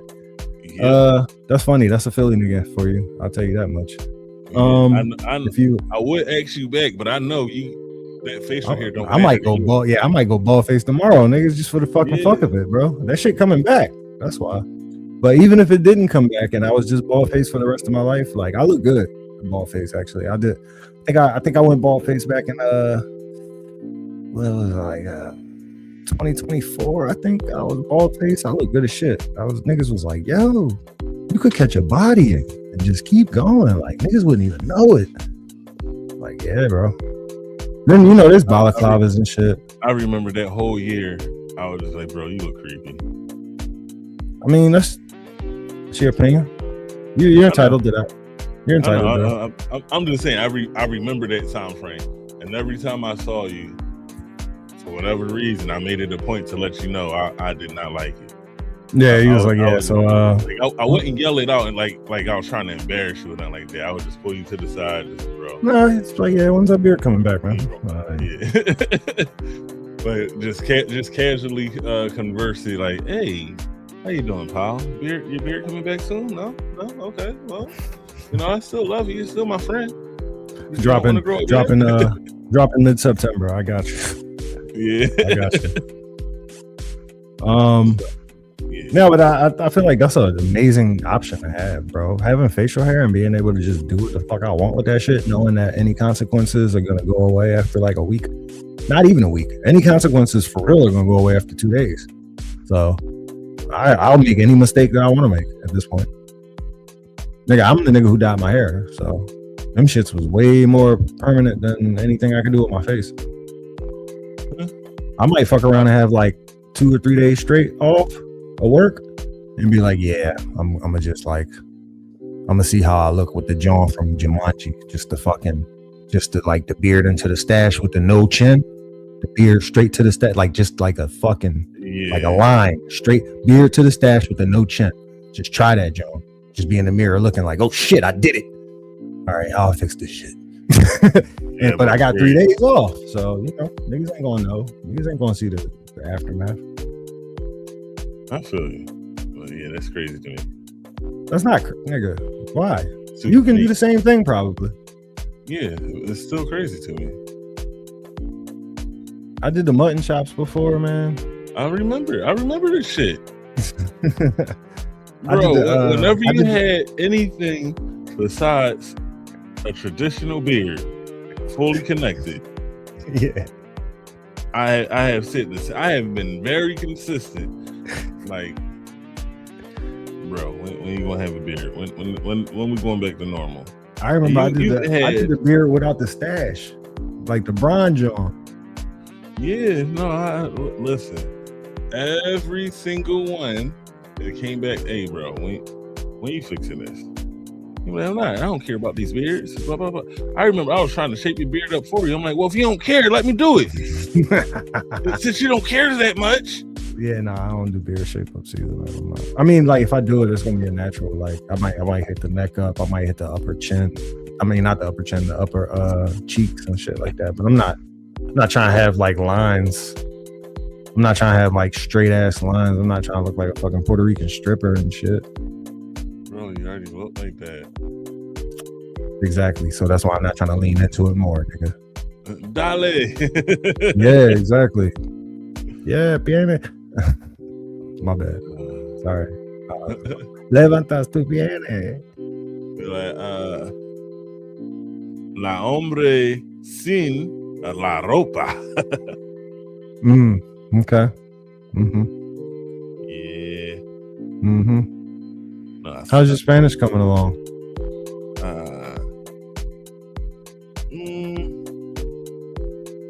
Español es difícil. No preguntas, but Pero difícil. preguntas. Was that questions? So it's difficult, but no questions. Yeah, like I don't have any questions. Like it's not nothing I can't figure out, but it's not easy. Well, did you say? I think you said la hombre, and that's why I asked. Yeah, because I was talking about you. You said you're not a Spanish dancer. El hombre, bro. Okay, yeah. Them articles be I be in the chokehold sometimes. Yeah. You know, not every, but like literally, like almost every fucking language except English has genders. Yeah. Yeah. You want to keep this music on? Oh yeah, that was supposed to be just for the yeah, for that segment. question. I know. Yeah. Like niggas getting way too comfortable.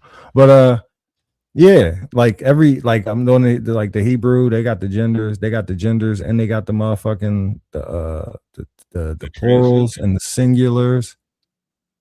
Yeah. So like if it's one nigga eating, it's one thing. If it's two niggas eating, like just the word eat.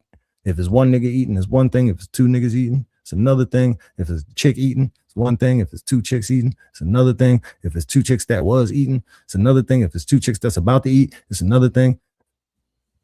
You know how it goes. Yeah. Whereas, English, we just be like, eating. He was eating. She was eating. Niggas eating. They was eating. Niggas eating. Niggas was eating. Niggas gonna be eating. Like niggas don't change shit. We lazy as a fuck. Not niggas. Americans. Hey, what's your favorite American city that you've visited so far? Houston. You want to talk about this fucking luggage situation or? No. Yeah. All right. Well, I'll update the fucking people, man. First time going to Houston. So this nigga filled out the paperwork. The airline is now porting that paperwork with his itemized report to their insurance company. This nigga, hopefully he gets his check. But we was talking about it the other day. The check is not going to be, I'm not going to ask you to comment. I got this. The check is not necessarily going to be the cat's meow in this particular situation. There's things in there that are damn near irreplaceable. There's things in there that we really want back. And for that reason, if my homie would have informed me of that, I would have told him to multiply his valuation, not super exponentially, but just in the sense that, these things are like, I'm going to have to bid on this shit for eBay. I'm going to have to pay fucking fees if I want to really get this shit back. Like, these are things that dropped years ago. These are things that I'm going to have to go and scour vintage markets to go and have to and that's real and that's legitimate. And I would have told my nigga, put that on paper. But with that said, we working, we about to get paid out. And yeah, a win is a win.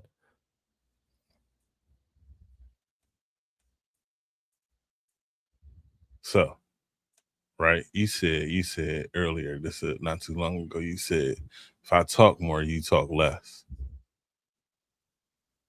Yeah, typically, yeah. Yeah. But then I was like, you're not going. I was like, you don't want to expound on it. You don't want. I'll fucking do it. Yeah, no. Yeah, definitely. You asked about favorite city. I was going to talk about the city. No, I want you to talk about the city, and I want you to definitely expound on Houston. But I also wanted to give these people an update on the luggage. Absolutely. Yeah, I mean, I feel you. I'm just listen. I call in the spade a spade. It's a saga. I can't leave these niggas out of the next chapter. Yeah, no, I'm not upset with you. I'm like I said, I just call in a spade a spade. All right. Well, I apologize. I feel like we have more than enough time. Uh, Lo siento. Por favor. See. So first time in Houston, I was with my guy. It was for DreamCon. He didn't have a DreamCon ticket, but I did. So I was in DreamCon, but we also went around the city. So I went down there. I didn't have no shape up. I had my locks twisted or whatever, a nice little retwist, but I ain't had no shape up. So we Oh, then he was proceeded walking to around like go. me. Damn. Yeah. So I proceeded to go to the third ward, aka the hood, and I got me a shape up. And I was vibing with the motherfuckers in the hood, and they was telling me about different things, like where shit go down, places to avoid, watch how the women look at you and whatnot, because they set people up and whatnot. Some of the dangers. It was a real good vibe. They had a gay motherfucker come in there, and I forget what he was selling, but like the vibe, it just felt so. I A was what so motherfucker? A gated motherfucker? no a gay motherfucker. Oh, that's what you said? Yeah, Oh, word. I didn't, nigga, I didn't think that's what you said. I was like, nah, that couldn't be no, that. because it was like he was very flamboyant. Yeah, no, he was like a gay representative. Like he was like one of them niggas. He was like the mayor of No. Gay Town. He'll shoot the shit out you. He'll shoot the shit Oh, out you. okay, but he was mad flamboyant. He was gay representative. Like he was one of them niggas that when you see him and when he talk, he'd be like, yeah, nigga, you know No, who the fuck it is.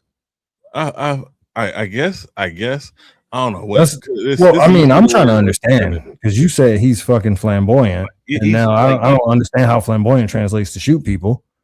But if it does that's what you mean by flamboyant, it doesn't. My hang up is on the the representative word. So okay. So have yeah. you ever seen a basketball player?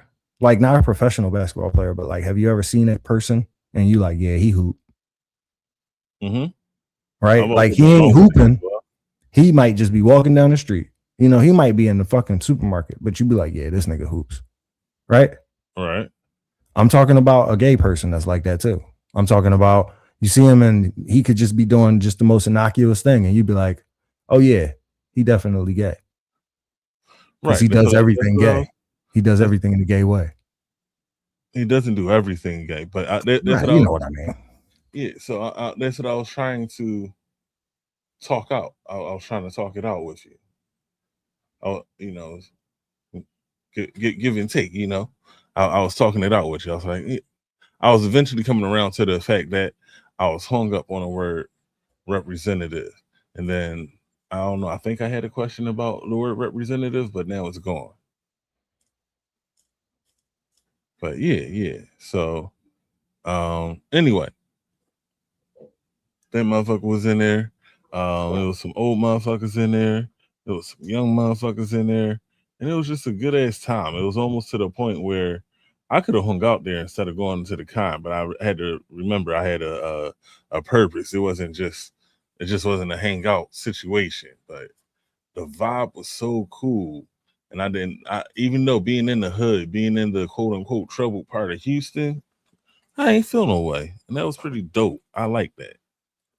So that's one of the reasons. Next, when I got the barbecue, I had got some street corn. They did it all nice up in my cup and whatnot.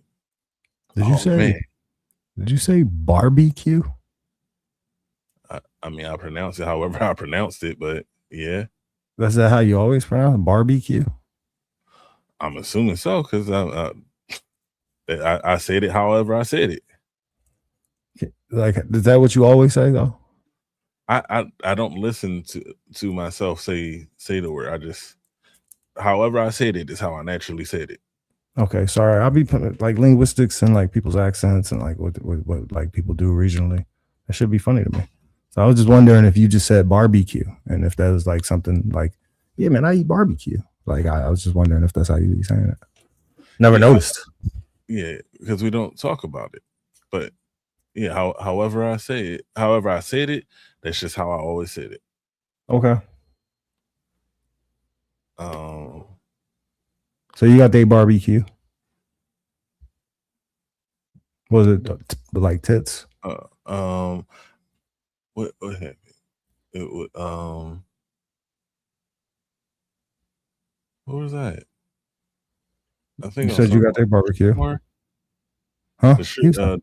the street corn was amazing. They fixed it all up real nice, had it in the cup and whatnot, and it's like um the way they do the barbecue you get, it's like it's just like a how up here in Philly when we go to the cafeteria and we'll go to the Asian people, you get one protein, two protein, and then like the sides or whatever, and it's like it was pretty dope. I'm pretty sure I had grabbed a rib and something else, and the rib probably rib and brisket, but covered in the barbecue sauce, and that shit was so goddamn good. But the real star of the show was the street corn because I'm up here. We don't really have street corn like that. It's not that we don't have it, but you got to know where to go to get it and whatnot. It's not in abundance like it is down there.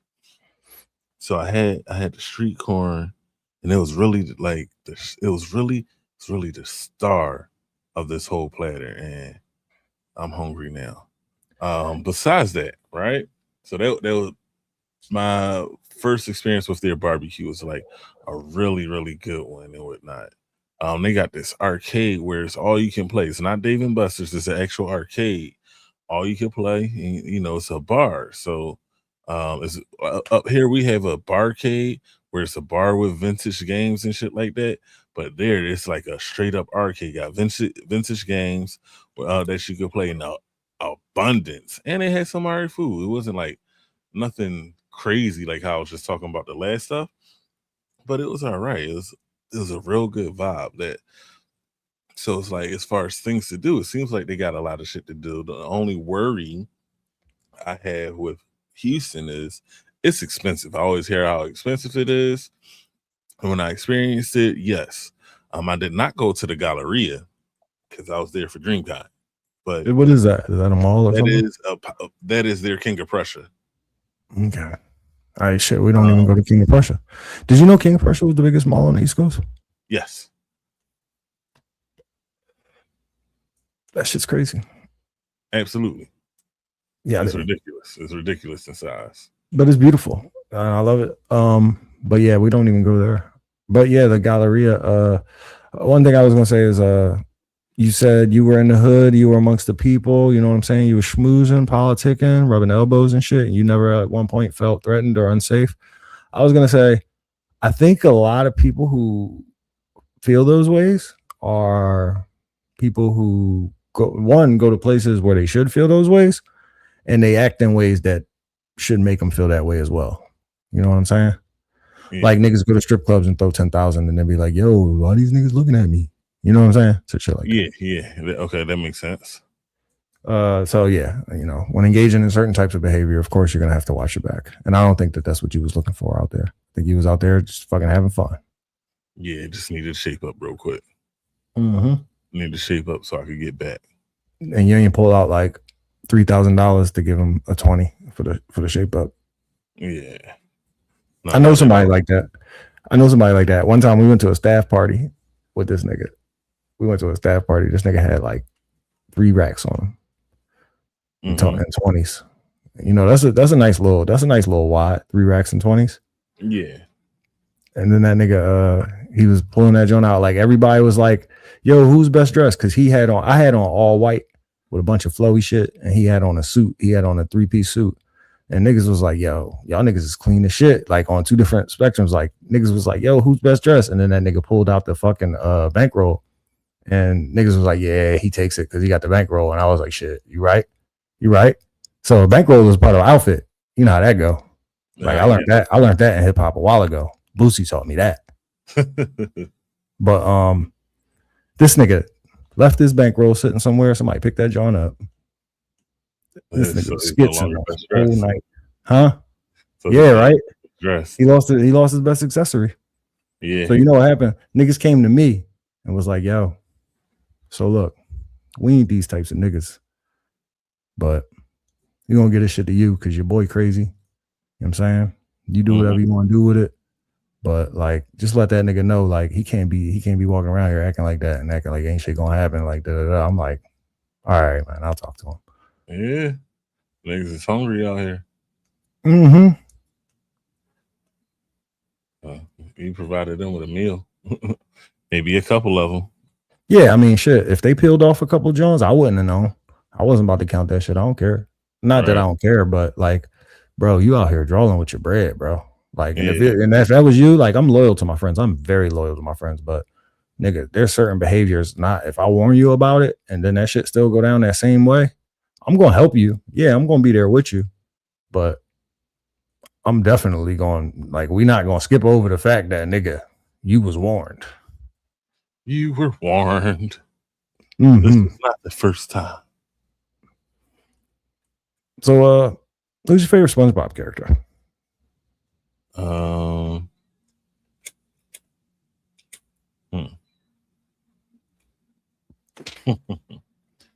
don't know. Why I guess I'm gonna go Sandy Cheeks. Damn, that's crazy. Why you say that? She got hands, and it's because she could box. Yeah, she can box. And like, yeah, niggas are scared of her. Sea creatures is afraid of her. Sea creatures could be niggas too. Yo, would sea creatures be like a term of endearment or like a disparaging remark? Oh, it's definitely a slur. It's a slur? It's definitely a slur. Fucking sea creatures. Niggas be like, marine biology, respect it. So, like, calling Mr. Krabs, like, you a crustacean, like, is that a slur or is it just a statement of facts? Well, I mean, he's a king crab, isn't he? I think he would want his fucking props as being a king crab. Now, if you like, just think about it. There's a lot of crustaceans that ain't on that level. So that nigga would definitely be like, nah, you ain't just gonna make me out to be any old fucking crustacean. Fuck out my face, nigga. Like, hell no, nigga. King crab? What makes him a king crab? No, that's what kind of crab he is. He's a king crab. I'm just telling you, that's what kind of crab he is.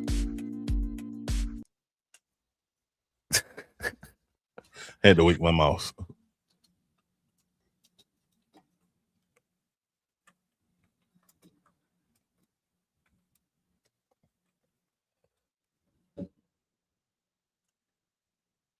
He's a red sea crab. Y'all niggas want to take all my niggas credit.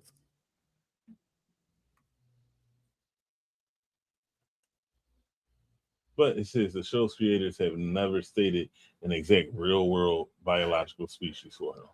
Well, I fuck around. I be hanging around king crabs, and he looked like a king crab to me. Hold up. Let's see. See what they're saying. They're saying he could be a red ghost crab, Dungeness, or a rock crab, and there's a fictional hybrid. So he's at least Dungeness. All right. Well, either way, that nigga, that's not something you should have looked up. But anyway, that nigga. I wanted to know. Like, you posed the question. I'm like, nah. I don't know. Sometimes I just be real confident about shit. It don't matter. But nah, for real though, that nigga don't want to be taken as no motherfucking. You know, he don't want to just be confused as any old crustacean. Like, nigga, I mean, as long as he got money, he don't care what you confuse him a clam. He's nigga. a sellout. Really? He's a sellout. He'll so you don't think he care what you call him? No, he'll be a blue crab for the right amount. Now that I can agree with, but that's for the right amount. If you ain't pay that amount, he ain't about to be shit for you. The right amount is any amount for Mr. Krabs. You think so? Yes. You think ain't no price for that nigga, huh? He just a whole hoe out here. Mm-hmm. That's what that show has shown me. That Mr. Krabs, he'll do it for the dime. Do it for the dime. Okay. I like Plankton. Plankton's a cool motherfucker. I bet you would like Plankton Why? because he's intelligent. Yes. He be doing shit. He's got ambitions. Yeah. He out here dreaming. Yeah. Why I think else you like Plankton? I think Meek Mill would like Plankton a lot. He's a dream chaser. But not J. Cole. He's a dream. What is he? A dream? What is he? J. Cole has Dreamville. Oh, nah. I don't know if it's the same. J. Cole has $1 in a Dream. All I had was $1 in a dream. Did somebody say that before him? Pretty sure. All I had was $1. I don't know. Who said it though? Fuck. Oh man.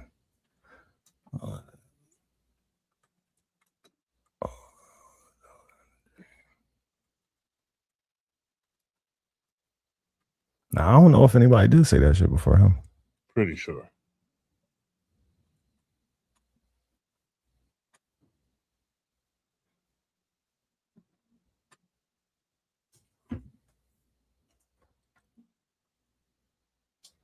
They are giving Cole credit.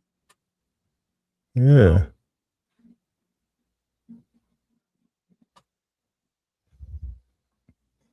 I mean, there was the boy who was like, I need $1. It was that nigga. I can't stand that nigga. This is pissing me off because I feel like I heard like somebody in the 90s say he got $1 in a Dream. All I had was $1 in a dream. Like, was it Rick Ross? No.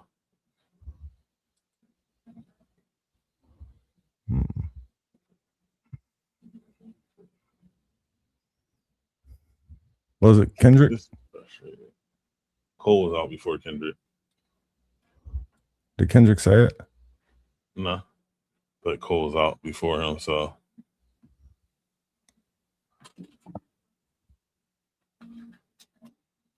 Damn.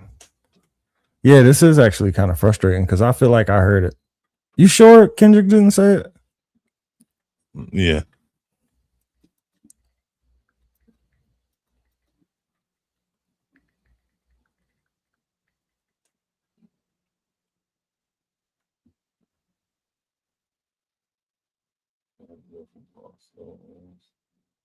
By the Game. $1 in a Dream by the Game featuring Ab Soul.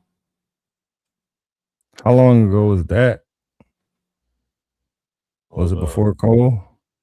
Yeah.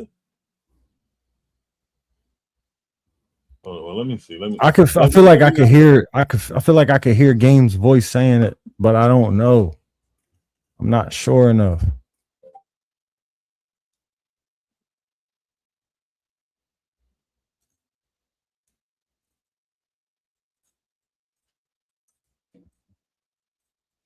Game be saying all types of shit too. Like shit. Game will give you 21 minutes on the track.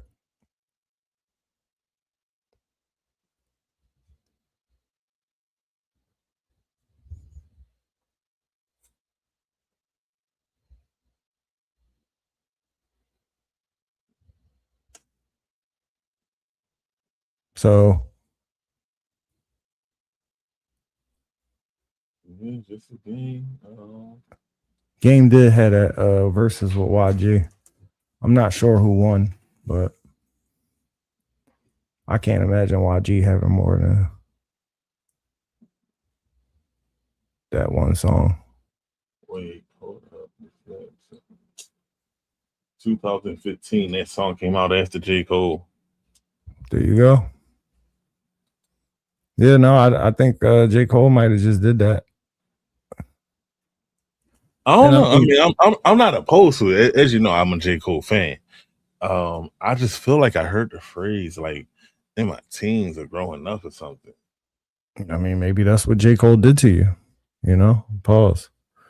Like he might have hit you in your formative years more than you think he did. You know. Like that shit might be in your subconscious, like just deep.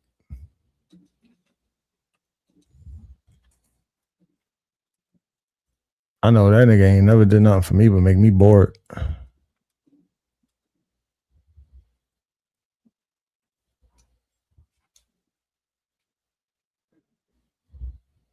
All right, Biggie Smalls. Okay, yes, 1994 hit song "Big Papa" features the tremendous cream fucking dollar in a dream. Nah, not the same. Yeah, you heard the disappointment as I read it. Yeah.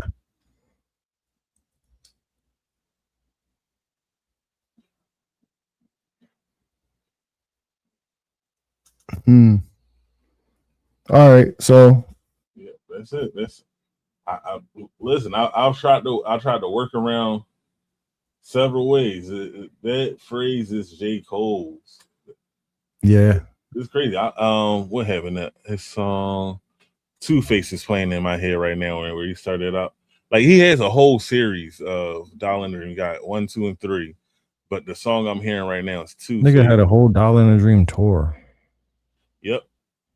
Yeah, no. Like I know that was his thing once he was out, but I just thought someone else said it first. Yeah, life be crazy that way, bro. I wonder. Bookmark this, y'all, because if I find somebody that said it first, I'm just pop back up like, hey y'all, and make an announcement. I got $1 in a dream. That's all a nigga got. So if it's about that cream, then I'm all up in the spot. Hey. Hey. So Ali Sadiq starts his comedies with his stand-up shows with hey, and that shit cracks me up. I find that man to be particularly amusing. Didn't you say you enjoy his comedy as well, sir? Yeah. Any jokes stand out to you?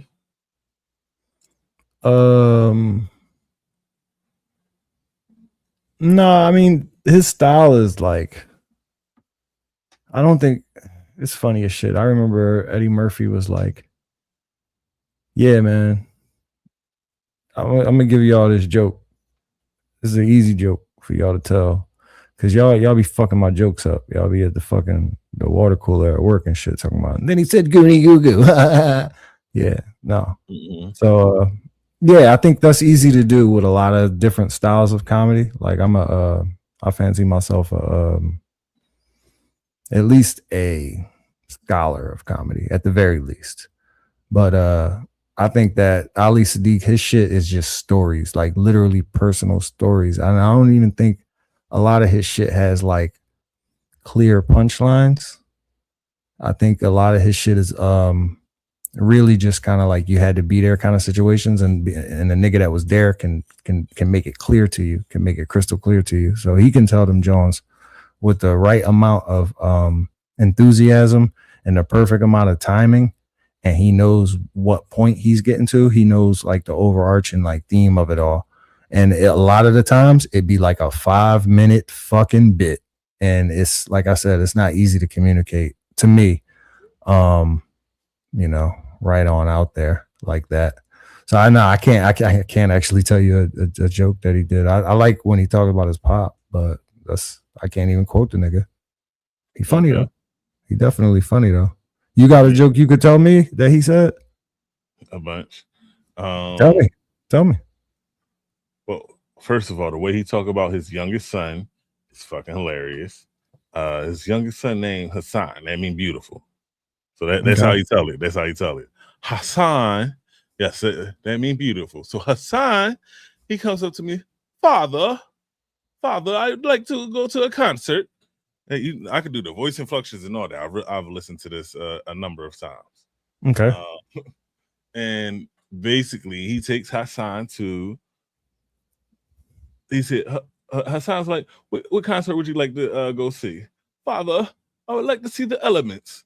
He's talking about Earth, Wind, and Fire. So, yeah, it's like, I'm not going to do the whole bit because I'm not him. But like he had some jokes I really remember. When or the story he was talking about when he had to box his son, Trey.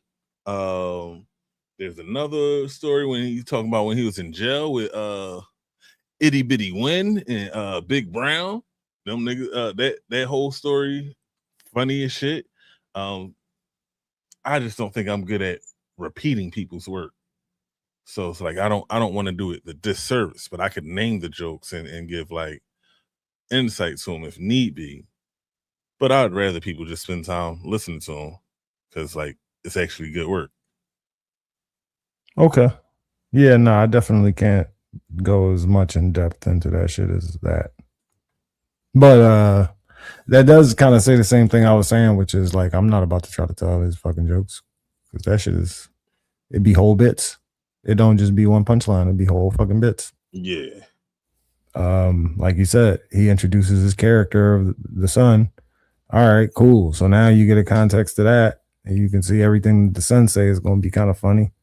And then that builds up to some story, and it's like, oh, that's exactly what his son would do, even though you don't know him, but he made you know him. So now you're like, fuck, oh, that's cool. But yeah, cool. Fuck with it. I honestly, comedically, I'm not sure if there's anybody else out here that's like doing it like that. Like that nigga, he's very prolific at this juncture. Yeah, I can't see. Yeah, I can't see it. Nate Jackson and his crowd work is doing really well. Matt Rife and his crowd work does really well. But I don't really know about their jokes. I don't know if it's because their jokes are gate kept. The only thing they put out is like clips of their crowd work. But those two, I know their crowd work bits goes over pretty well, and it's usually funny. Like I'm laughing at it. I like Gary Owen. I like his jokes. It's like Gary Owen's jokes. It just seems like if you found out he said nigga in his like private life, would you be disappointed? I don't know.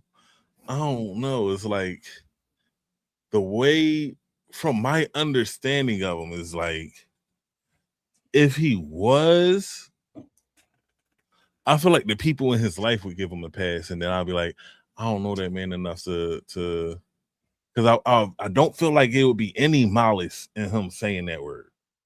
I don't think he could even muster any malice behind the word nigga. So it's like I don't know. From all the stuff I've listened to from Gary Owen, I don't think I could get upset because I wouldn't feel like he had any malice or could have any malice in said scenario. I still don't want him saying it, but it's like it's just one of those like does he get a pass? Like I don't want nobody to get a pass, to be honest. Right. Like, if you shouldn't be saying it, you shouldn't be saying it. But niggas is out here giving passes, and it's like if a nigga give a pass to somebody, do I recognize that pass? Like no, I feel like I should be giving you a hard time, but it's like because I feel like I know with him it's not coming from anywhere but like love. Damn near is like, do I ignore it? Like it's like that goes against what I'm trying to say to begin with. So and I ain't about to go against me for somebody else. Yeah, clip that. So I guess that answers. I'm not going against me for somebody else. I don't care how comfortable it is or how much it works for them or whatever. But yeah, I can't. Yeah, there we go. That's an end all answer. Okay.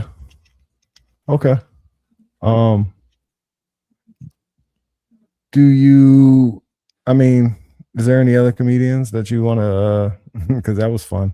Is there any other comedians that you want to randomly name? I've been watching some kid named Maton. I think I watched him. Can that little nigga Can. he's funny. He's raw as fuck. I think it's Cam Patterson.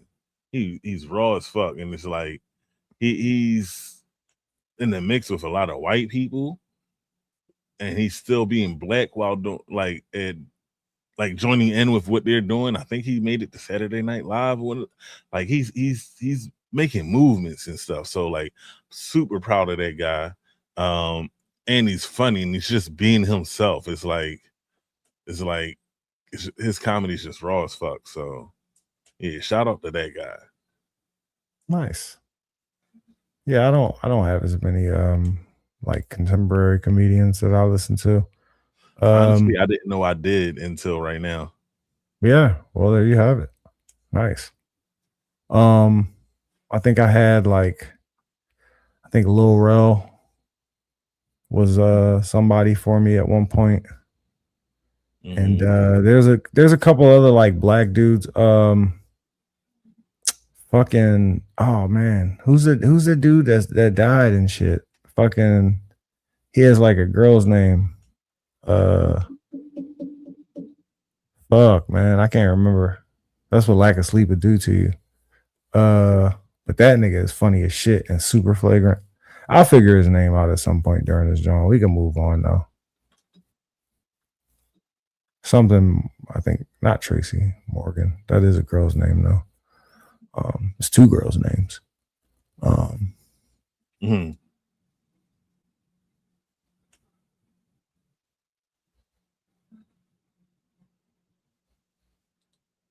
Was he black?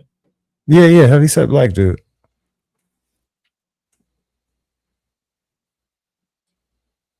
And it was recent?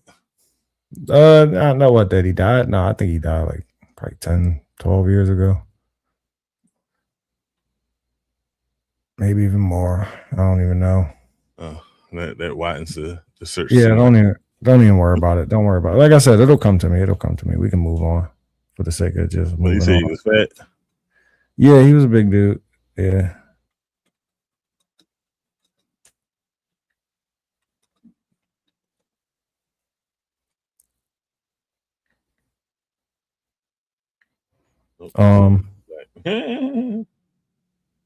Patrice O'Neal. There you go. Definitely a girl's name. But yeah, that's him. That nigga funny as shit. I used to tell his jokes to white people at the bar, and that shit was crazy. He was like, one of his jokes, let me see if I can remember this joint real quick. It was a good one. He was like,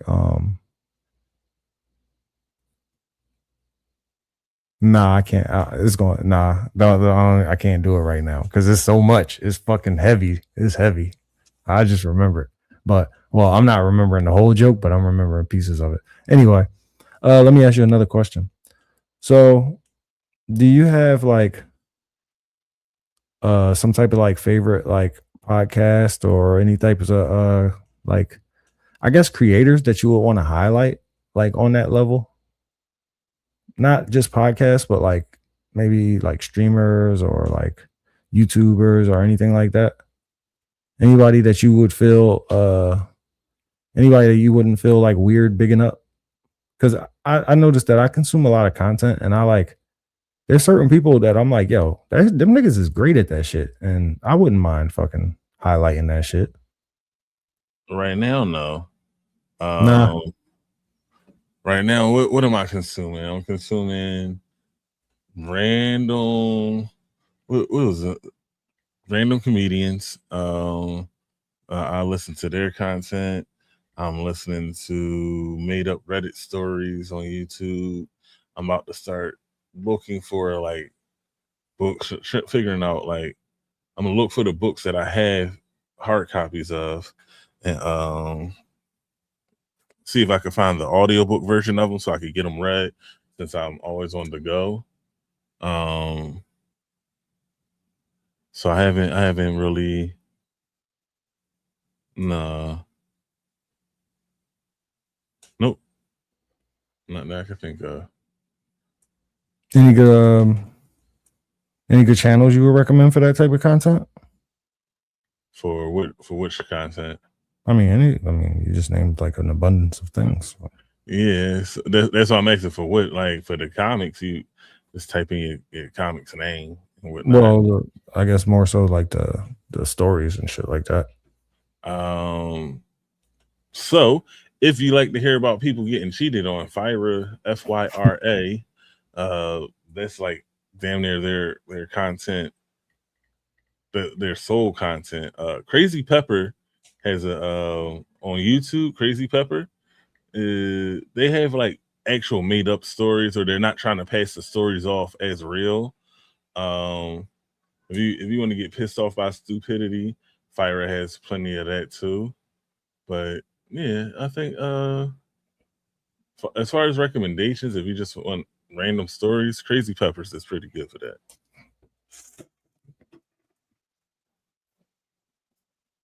Crazy Peppers. Shout out to Crazy Peppers. All right, you want to hear the Patrice O'Neal joke? Yeah. All right.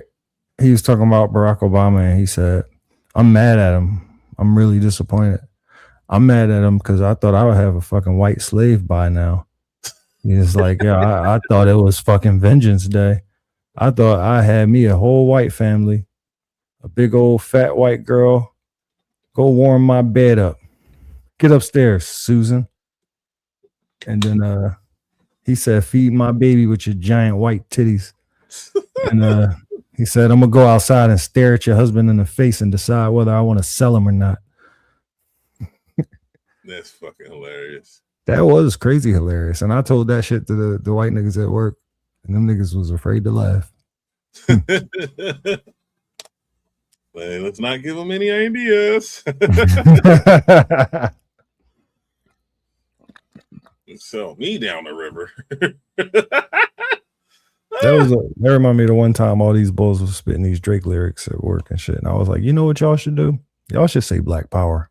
Y'all should say Black Power more. Like, honestly, y'all should walk around, give niggas the fist, and like just rep Black Power. Like, Black Power.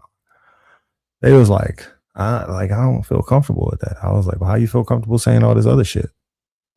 Like, it's the same thing, bro. Either you want to rep it or you don't want to rep it. Like, what do you want to do? You just want to pick and choose your pieces, or do you want to fucking put on for the city, bro?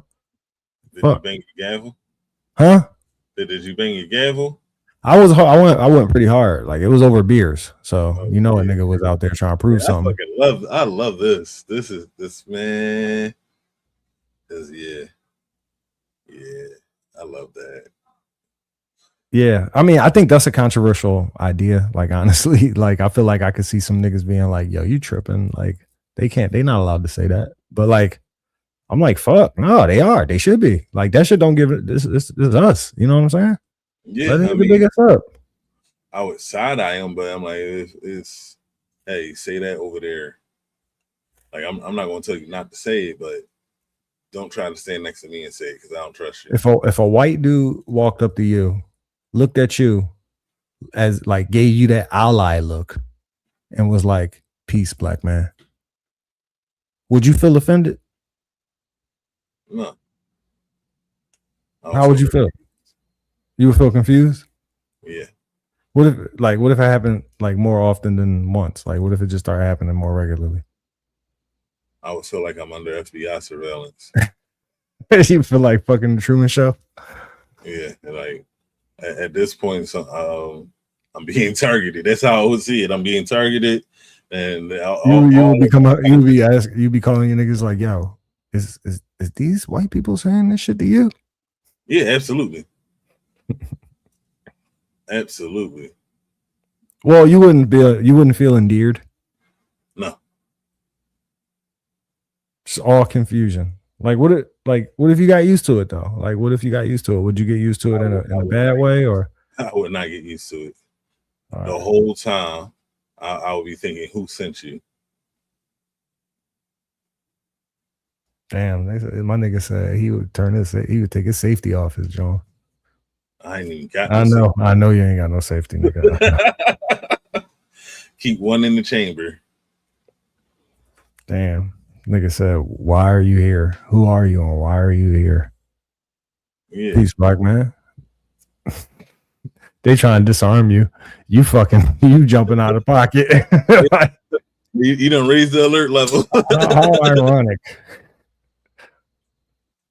Isn't that ironical? Yeah. I'm absolute. Hey, I'm like this now. Nigga looking like Clint Eastwood.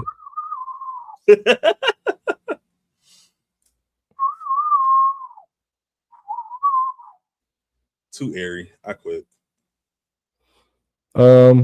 Speaking of which, do you have a favorite historical figure? Malcolm X. Oh, why is that? Malcolm X. He found a way to explain or like to. He didn't hate white people, but he wanted us to do for ourselves.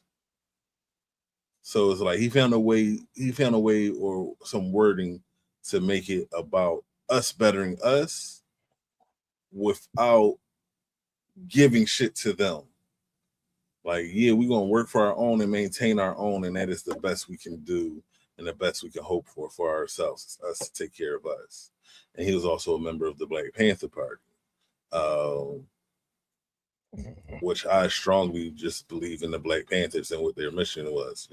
You know, the fact that the government adopted the things from the Black Panther Party is like we clearly was right. So, you know, with oh shit, I hate when that happens. Without going too deep into it, I'll just say Malcolm X and his involvement with the Black Panther Party. Because we could go deep into it, and if that's the case, I need to pay the water bill first. Go pay the water bill either way. All right, I'll be right back. All right. Change the game, baby. Change the game. Petey Crack said, on time because I rhyme good. Last name cocaine. Every single line good.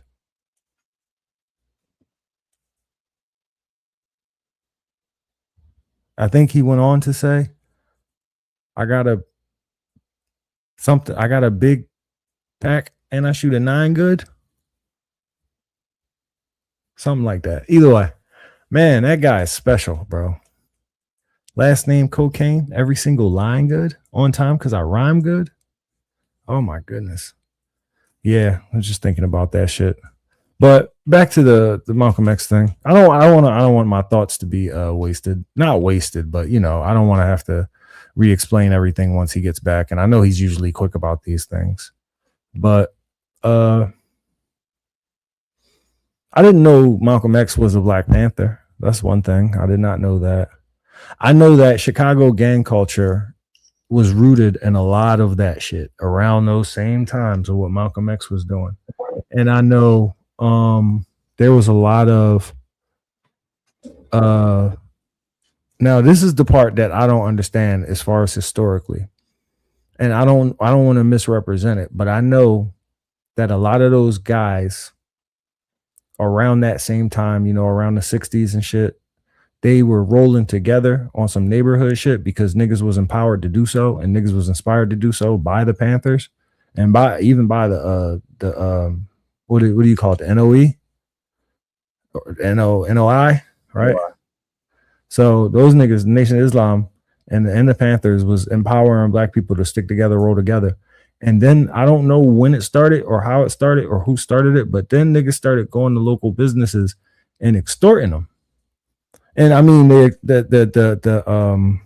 evolution is really simple if you think about it. It's like, hey man, you're gonna need somebody to protect you, man. It's dangerous out here, you know. So I know that became a thing, and I know that kind of gave birth to where we are. Well, not now, but where we were at shortly before the feds swooped in and took away all the leaders and then left everybody to just run on their own. And now everybody is just fucking headless. Not to say that it was beautiful and organized before, but I think it was. But there was definitely a de-evolution thanks to COINTELPRO and all of that good old stuff. But I'm sorry, go ahead back. I've been deflected or I've been distracted. Go ahead back to your Malcolm X thing. No, I mean, you was still speaking to it. So the WIC program is a direct result from some of what you was just talking about. the WIC program, Women, Infant, and Children, where you get free goods to support the family and whatnot, right? Right. So what Panthers did, they didn't necessarily extort them, but it's like, hey, you're a part of this community.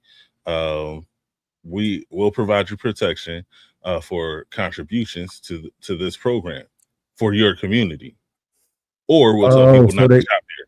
so they made niggas pay into the joint. Yeah, so it's like Like, you gonna be in here. That was, you know what? I do remember that specifically. So it was like, yo, you gonna be here. You gonna be capitalizing off of us. Because niggas said that in their speech, I think. Huey Newton was talking about that shit. He was like, you gonna capitalize off of us. You gonna make money off of our people, or you're gonna contribute if you're gonna be in our neighborhoods making money off of our people. And I feel that. Yeah. And yeah, they're like, absolutely, because back then they would have the community exclusively come to you. So you were making it hand over fist and able to give out these donations without actually losing anything. So, it made sense, and they were making sure that the children had breakfast in the morning, and so they could do good in school, because the doctors say if you have breakfast to start your day, so you could have a productive day. So doing all of these things to make sure that our Black students could do that. So what everything that Black Panthers stood for, in my opinion, protecting the Black family, Black leadership and whatnot, is like Being a self-sustained community. Yeah, like how could you not stand for that? Every time we got a little something, here come the government, or here comes some hating ass white people. And can I say? And it's funny. I would love to say it on the back of what you just said just now. You said it earlier too. It's one thing to be racist and to put down another race for reasons of just their color or just the way they were born. But it's a whole different thing to love yours. It's a whole different thing to love yours and raise yours up. And I don't see nothing wrong with that. And I think that's something that we just want to make a distinction about. Absolutely. Because that's what I think the Panthers stood for, at least in the beginning. You know what I mean? Like, sure, there was a bunch of pigs that was opposing them. And you ain't gonna talk to your ops respectfully. So yeah, they're gonna be big fat white pigs. You know what I'm saying? But they also was supporters, and they wasn't pigs. They were white supporters. They was riding. They was marching. Oh yeah. So with that said, you might think Huey Newton might be the ideal person I follow. Was like Malcolm just had a certain charisma. I learned about Malcolm before I learned about Huey. So that's basically where it comes down to. Like why I choose one opposed to the other. I learned about one first. One was taught to me. The other one I had to seek out. Word. I think if we was talking about Black people, Tone would probably bring up Madam C.J. Walker. He's a big proponent of her and the enterprise that she was able to create off of Black hair care products. Yeah. As far as Black women, I love me some Angela Davis.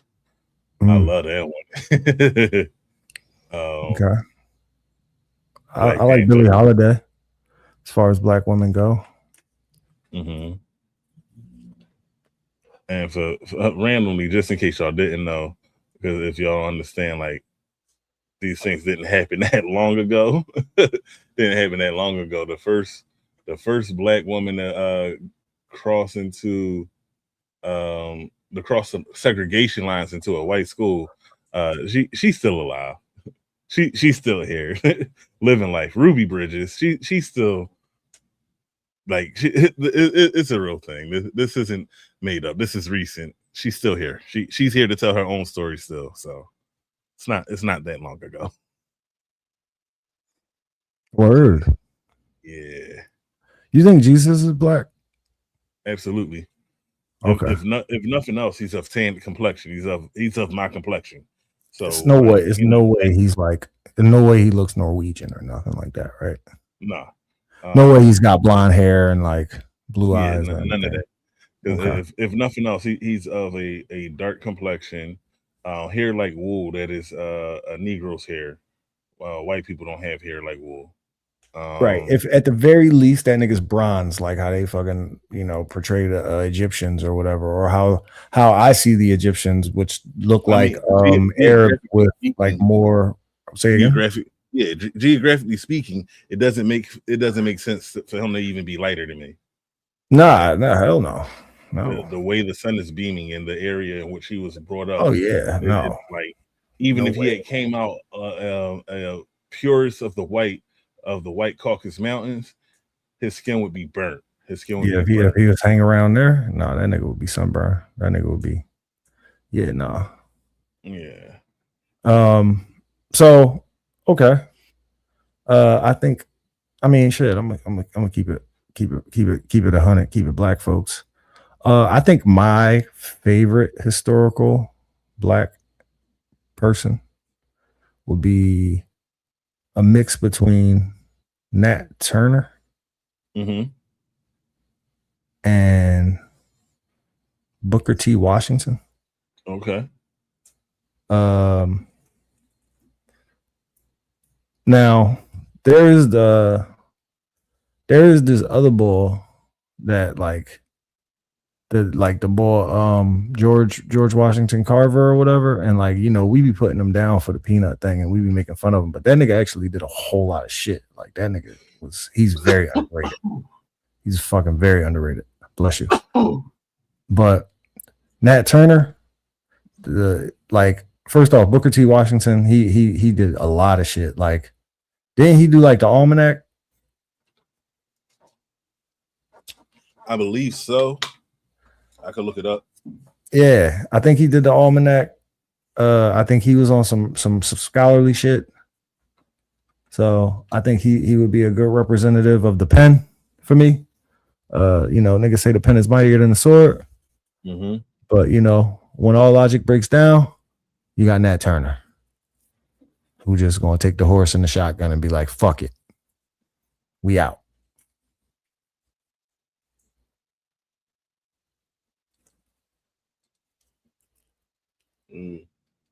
Wikipedia page going crazy. History.com. That's what I want.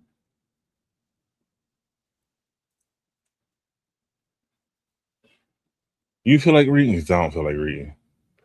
Yeah, if you full screen it. Okay. 1 second. Well, as best you can. No, I'm gonna zoom in.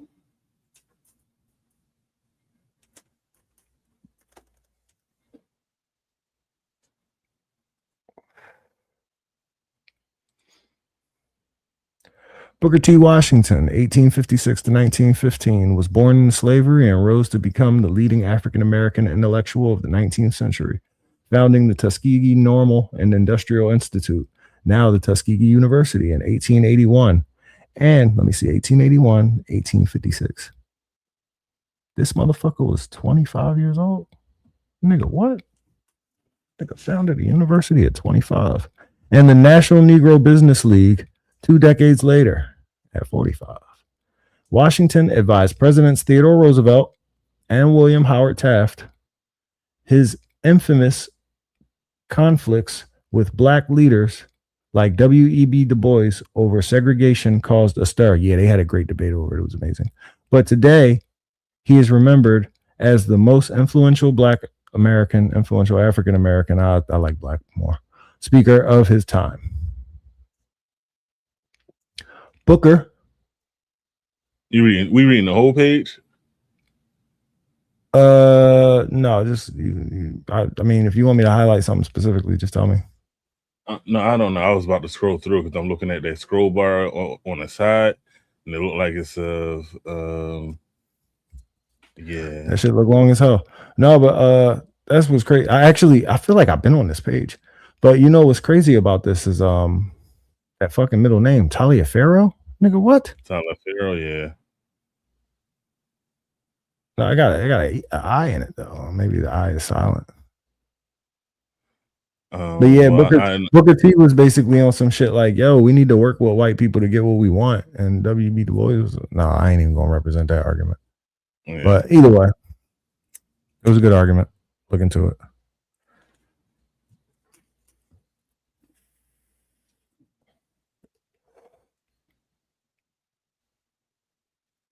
Yeah. As you know, I would not be a Booker T person. I'm a WB Du Bois. Like I said, I don't even want to represent the argument because I can't really go on both sides right now. Yeah, I'm just talking about based off of what was just read from history.com. I know I did not study W.B. Du Bois. I just believe in that segregation would benefit us. I believe some form of segregation would benefit us. So W.B. Du Bois, he wrote this book called The Souls of Black Folk. I think I read that shit when I was in I want to say 8th grade, 9th grade. Mm-hmm. And one of the most interesting I don't even remember where I got that shit from. I think somebody just gave me that, John. But one of the interesting concepts he was talking about was like this dual consciousness that black people have, the American black person, which is like, there's a way that we are, there's a way that we talk, there's a way that we act when we are amongst ourselves and when we can, let loose and be with other black people. And then there's a way that we are to act and the way that we are expected to act and the way that we project on ourselves for polite society. Niggas call it code switching now or a whole bunch of other shit. Mm-hmm. Cooning is different. Cooning is the opposite. But yeah. How you feel about that? Anything you can say to speak to that? Code switching is necessary to survive in America. It's not justified. I feel like it's morally wrong, but it's how we're going to be judged. So it doesn't matter how intelligent you are if you don't speak like the people in power, they can push you to the side, make things more difficult for you in favor of someone who's more agreeable or more easy for them to accept.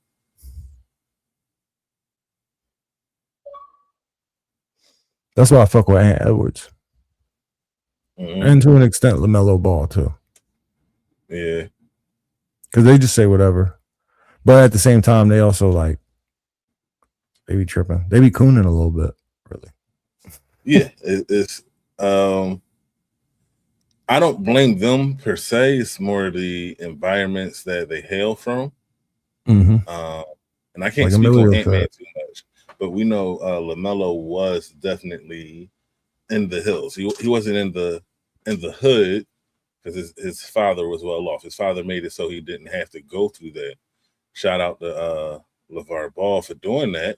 But then it leaves the fans who do go through that or have to go through that, it leaves us looking at them a little bit differently than someone who did have to go through some trench work. Kevin Durant, the way Kevin Durant felt about his mom when he got his MVP award, like you could see there was struggle in his younger years where he's finally to the point where he feel like he can do for his mother. And that was a big thing. So it's like, that shit just gave me chills. That shit just gave me chills, bro. When you brought that shit up, I'm like, damn, that nigga shed tears in front of everybody and didn't feel not a sense of embarrassment at all. Because you know what? He finally did it for her. He finally honoring his mom. Yeah, shout out to that. Yeah, that was dope. I'm glad you brought that up. Yeah, because it really, as great a player as Steph Curry is, he's not from the trenches. His dad was an NBA player. His brother, his mom played. What team she played for? She a pro too. Like, so Curry had the makings to be what he is. Like, everything was in place for him to be that. Kevin Garnett was he couldn't even tell his mom he was playing. Like, Kevin Garnett's story is so different. It's man, he struggled to get here and he finally started making money and whatnot. But and he came in the league from high school. So, he ain't have anybody to teach him code switching and shit like that. He was just really raw out here winging it. Jaylen Brown, he's a well-seasoned young man. I don't know his full backstory, but we do know he had to be afforded some some things to have the education that he has. That's not the typical neighborhood local high school education that he has. So, there's that. So, you can't, each one of these people is so different, so many different things. And it's like, even on the base level, you don't even got to know much about them. But you could tell, like, all right, this person had this type of struggle and that person didn't. Everything you just said. All right, so Jaylen Brown on his streams, I've been watching his streams. He was talking about, just to add a little bit of perspective for what you were saying. Mm-hmm. On his streams, he mentioned like, yeah, I gotta do all of this, I gotta do this, I gotta do that. It's a big thing, moving from here to here. I've been living here for 10 years, you know what I'm saying? Gotta get this, gotta move to grandparents, gotta move. I'm like, oh, word. So I'm not sure, but he might be a nigga that was raised by his grandparents, you know what I'm saying? Or he might be a nigga that only has his grandparents left in his life. But that shit all reminds me of something that the Bible says, which is, it's crazy, actually. It's depressing. It basically says like a king goes out and he works and strives for everything that he earns, and he fucking builds his whole entire empire just to leave it to a fool. And it's a cycle that plays out continuously over and over and over. Mm-hmm. Yes, sir. Yes, sir. So the more privilege you get, the more privilege you work to earn, the more privileged your kids is going to be. And they just going to have it. So, quick story in that regard, right? I took my son to his mom's house on Friday and whatnot. She had a situation where she needed me to help put an air conditioner in the window, like, put the wings on it, blasey, and put the air conditioner in the window. It's no big deal for me or whatever. So, because it's his mom's house, of course I had my son do it. Well, not do it, help me. I put it together. I physically put it in there, but I had my son remove the old air conditioner. And at first, my son was acting as if he couldn't carry the air conditioner, and it was like, it's crazy to me because of the way I was brought up. So it's like, back to the point being made, or like what you was just saying, like all the work I put in growing up to see him just like not even want to attempt to carry stuff, like you're not even trying stuff. We've let you get by on so many different things, and you're not trying stuff, and that's my fault because I've been the type of person to do it, and I had to do it. I had to put the work in to obtain the muscles to do that, and it wasn't.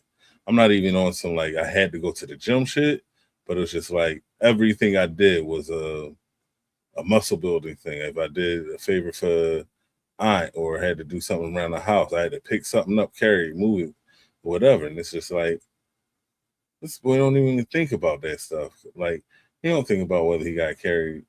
And it wasn't a big air conditioner, like, but like, boy, if you don't take this outside, what is going on? Like, why is this even a conversation? It shouldn't be. So, yeah, I think I see that in the workforce often. There's a bunch of people that I might look at, like, in different, I don't want to get too personal about it, but there's a bunch of different people that I've seen that are of the age, maybe 18 to like 24, 18 to 25 or whatever. And it's like that they don't give a fuck about the kind of work that they do. Like, they won't, like, me personally, if I know somebody knows that I'm doing some shit, I'm automatically doing it well because they gonna talk about how well I did that shit. You know what I'm saying? Like, I'm trying to fucking excel in this bitch. Like, I got goals. I got a mission. I'm on a mission. Now, if you take away from just trying to look good for anybody else, the Bible says, you know what I'm saying? Do your work as if doing it unto the Lord. You know what I'm saying? So if nobody recognizes, if nobody sees it, if I'd never get my fucking credit, at least God knows I did it. You know what I mean? So that's basically like those two things. Nigga, I'm out here. Now I watch other people. they'll half-ass the shit out of some shit and walk away from it. And I'm like, yo, how could you ever? Like, I could never do no shit like that. Like, I would never, like, me, if my pop told me to move some shit, I could be a motherfucking car. Nigga, I'm gonna find a way to get that shit done. It could take me all day, but I'm gonna get it moved because I'm not about to go in the crib and tell them I can't get it done. You know what I'm saying? Yeah. Like, you know how many times like my parents have been like, yo, bring me the what's the name? And I'm like, I can't find it. And they like, if I have to come up there and find it, you know what I mean? Mm-hmm. It's like if I come up there and find it, there's a problem. So I'm like, damn, all right, can't let them down. So yeah, same shit with the anything, any type of chore, any type of task. Mm-hmm. Like, yeah, wash the dishes. Damn, I don't want to do it, but they're gonna be clean as fuck. Watch. Hell yeah. Hell yeah. Tell them dishes clean. Tell them dishes squeaky. Yeah, so I think it might be perhaps a generational thing, but you know, there's still time with you though. There's definitely still time. Absolutely. Absolutely. I'm not giving up. Yeah, niggas doing what they can. Niggas doing what they can. Shit, even into the early adult years, it's still gonna be time. Cause like, it's not for nothing, he's still gonna need me past his high school graduation. So, mind if I make a joke? Oh, please do. The way you're describing it, he's gonna need you far past his high school graduation. I mean, it's possible. Yeah. No, he's a smart kid though. He's a fucking smart kid though. Like at the end of the day, like one time somebody told me something. I was real sad about some things that I could not control in the child's life, and somebody was like, you know, they're a lot more resilient than we think. Like a lot of times, kids go through like some of the most fiendish things and they come out on top. You know? Yeah. So often, I gotta get rid of that tea. Often it's hard for us to judge how things are going to play out in a kid's life. Like I'll be looking at shit like, man, you just going to let him get away with that shit? And it'd be like, you know what? Maybe that's the trauma he need. maybe go ahead. Keep giving it to him. Fuck it. make it his choice to stop. You know? Yeah. You know? Oof. That felt good. Yeah. I got to take a piss. I'll be right back. All right. All right. Oh man. Sorry, I wish I could have said that in a more poetic way. Anyway, so hold up. Let me. Where you go? Oh, over here. So I need y'all to watch Bleach with me. I know that's not what we was talking about, but that's what I want to talk about. I want y'all to watch Bleach with me. We on episode like 89 or something silly like that. And if y'all watch this show with me, I'll be greatly happy. And I'll feel like y'all truly want to be my friends. So also, are y'all ready for us to have a Discord? Y'all going to talk to us? Because like y'all listen to us. You know, we done, y'all asked for us to get on Spotify and Apple. Now we on Spotify and Apple. You know, now we streaming live on YouTube. We streaming live on Twitch. We improving every chance we get. So if y'all don't like, subscribe, follow, share, it's like we're not doing nothing. We need y'all. I need y'all. So, and I need y'all to watch the show with me. Watch Bleach. I mean, we can watch more than just Bleach, but you know, I need y'all participation. It'll make me feel so much better if y'all will watch this show with me. That's all I gotta say. Them hiccups be whooping my ass. So, hey y'all. Fun fact, right? I've quit vaping over a week ago. It's like a week and a half at this point, and my body is attacking me. It's like, come on, give me this nicotine, blasey blasey, and I hate it. It's like I hate the way this shit making me feel, but the end goal, you know, the health benefits that I will gain from it makes it undeniably the right choice. So, you know, all positive encouragement is appreciated. But yeah, I don't know why.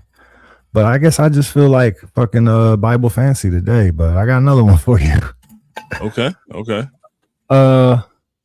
Paul was like, I beat my body into submission. I make it do what I want it to do. I make my body a slave to me. I will not be a slave to my body. Right. Nigga. That's to me, that's some strong shit right there, nigga. And it is. This is also the same nigga that said the tongue. Who can control the tongue? Like that shit is like a double-edged sword. Like within the tongue is the power of life and death. And that's a part of the body. So like, nigga, to be able to have ultimate self-control, to be able to say, yeah, no, that's not good for me, so I'm gonna stop that. Or to be able to be like, yeah, you know what? This is the last time I'm ever doing this shit, and really actually follow through with that shit. Yeah, that might be the strongest shit in the world, bro. That might be the strongest shit in the world. So I commend you. I pray you keep going with it. You know what I'm saying? You got a lot of demons that you've been conquering. And I mean, I don't mean to say them like it's demons, but you got a lot of fucking obstacles that you've been conquering, and you've come a long way in your path, man. But we all got a lot to keep going. So I want to encourage you to keep going, and I want you to encourage me to keep going too, bro, because I need it. Absolutely.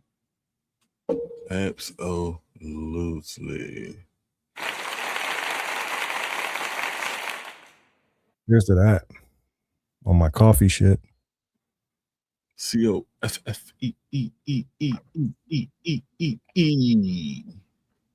So, have you ever seen something that inspired you so much that you like couldn't get that shit off your mind for like a while? It's normally a woman. That's fair, man. Fuck. I think especially I can speak for myself, but I think some niggas have done some of the illest shit in history over women. Yeah. Like the illest shit in history, bro, over women. I can name about 15 rappers that's dead right now over women. And these niggas had good lives.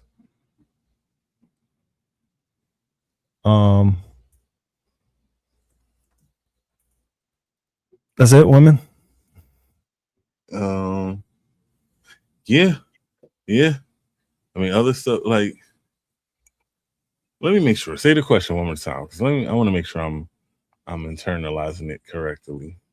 I mean, have you seen anything, I don't know how I started the first part, but I said something that inspired you to the point where you couldn't get it off your mind for like a while, like a good couple days or whatever, maybe a week or whatever. That Lugwood video you sent that got us to this point. Yeah, that's fire. Yeah, I ain't even think about that. It'd be stuff like that. I remember the first time I put a LFE hoodie on my kid. That inspired me.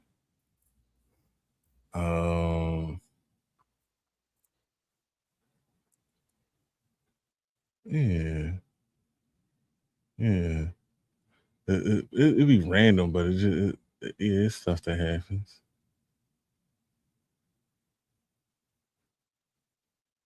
You know, it'd be inspiring me. Me. Often. I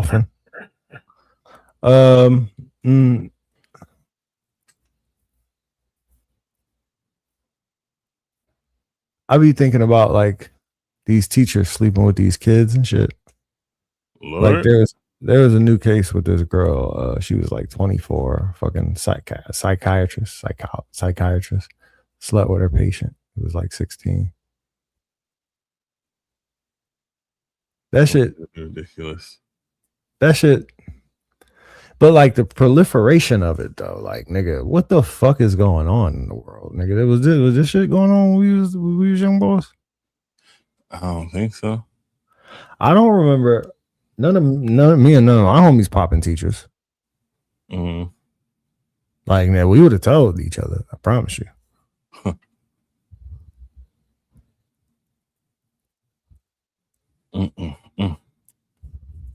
I was getting heavy, bro. All right, you want to wrap it up? Yeah, because I'm not trying to be caught on here with the. Last time I tried to fight through it, the fucking AI made a clip out of me, and I wasn't even. It had nothing to do with the clip.